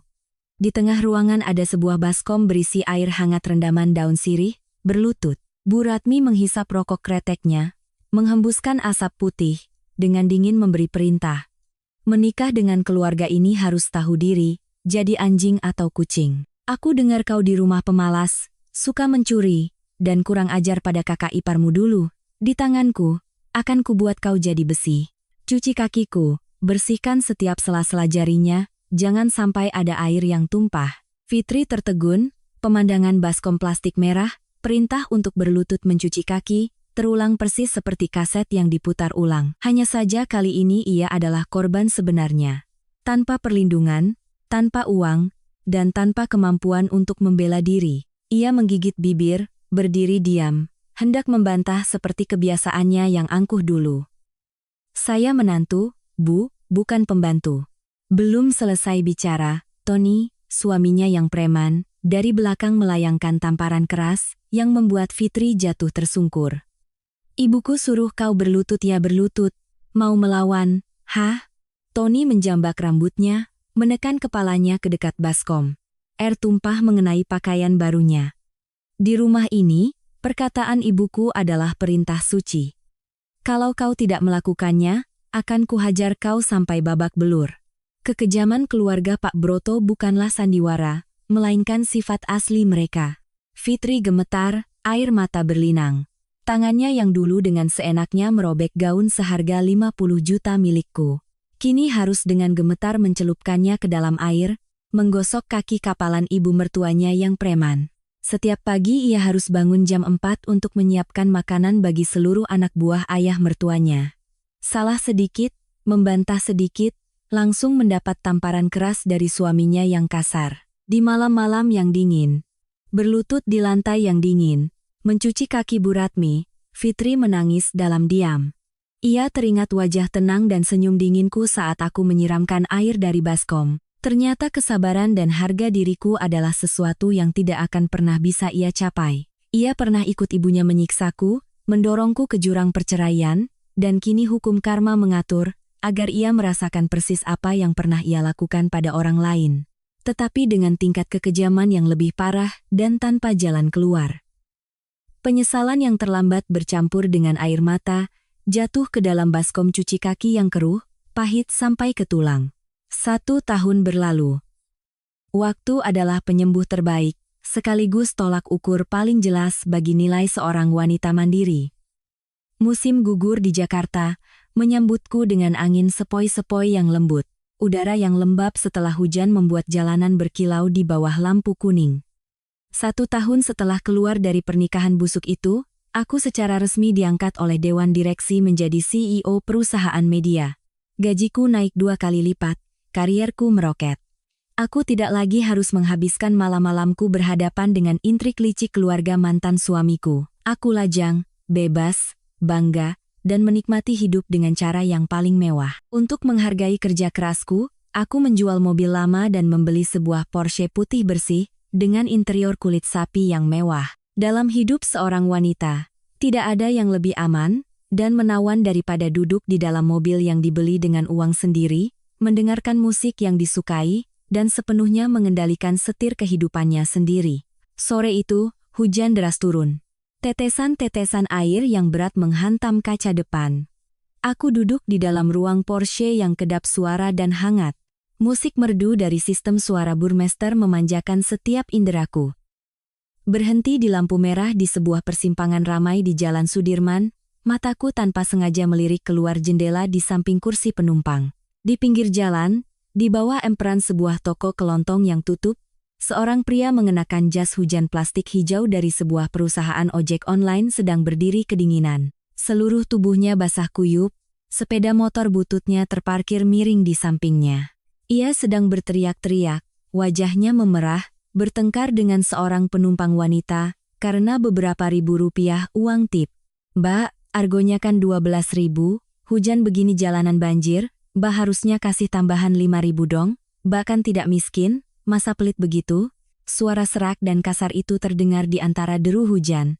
Penumpang wanita itu dengan kesal melemparkan selembar uang 10.000 dan 5.000 rupiah ke jok motor, lalu membalas. Nyetirnya ugal-ugalan, sikapnya tidak sopan, masih minta tambahan. "Ambil saja, lalu pergi." Pengemudi ojek itu dengan lesu memungut uang yang basah, merapikannya, lalu memasukkannya ke dalam saku. Ketika ia mengangkat wajahnya, hendak mengenakan kembali helmnya yang murah. Lampu jalan menyorot wajahnya yang kurus dan kotor, dengan kerutangan-kerutan penderitaan yang dalam. Itu Bima. 1 tahun tidak bertemu, dari seorang pegawai bank yang necis dan wangi, ia telah dihancurkan oleh kehidupan dan karma, berubah menjadi seorang pria di lapisan paling bawah masyarakat, berjuang untuk setiap rupiah di tengah hujan badai. Tepat pada saat itu, seolah-olah ada benang tak terlihat yang menariknya, mata Bima melirik ke seberang jalan dan bertemu langsung dengan kaca Porsche putih yang sedang berhenti di sampingnya. Kaca mobil itu transparan, mata mereka tanpa sengaja bertemu. Aku melihat pupil matanya membesar, bibirnya yang pucat gemetar. Ia mengenaliku, mengenali mantan istrinya yang pernah dianggap sebagai benalu oleh keluarganya, kini sedang duduk dengan anggun di dalam mobil mewah, bersinar dengan aura seorang wanita kuat. Keterkejutan, rasa malu, dan penyesalan yang mendalam terpancar dari matanya. Ia membuka mulutnya, seolah ingin mengatakan sesuatu. Tangannya tanpa sadar terangkat, mencoba menggapai mobil itu. Aku menatapnya, wajahku tanpa ekspresi, tidak merasa menang, tidak kasihan, hanya ada ketidakpedulian yang sunyi. Dengan lembut aku menekan tombol di panel kontrol, dengan tenang menaikkan kaca film hitam yang kedap suara, memutus semua pandangan dan hubungan terakhir dengan masa lalu yang kotor itu. Lampu berubah hijau, pedal gas kuinjak pelan, Porsche itu meluncur mulus, dengan angku membelah hujan, meninggalkan Bima yang berdiri membeku di trotoar. Hujan mengguyur wajahnya, dingin dan pahit, membersihkan sisa-sisa harga diri seorang pria pengecut. Dalam hidup ini, ada harga yang harus dibayar, dan terkadang tidak ada kesempatan untuk menebusnya.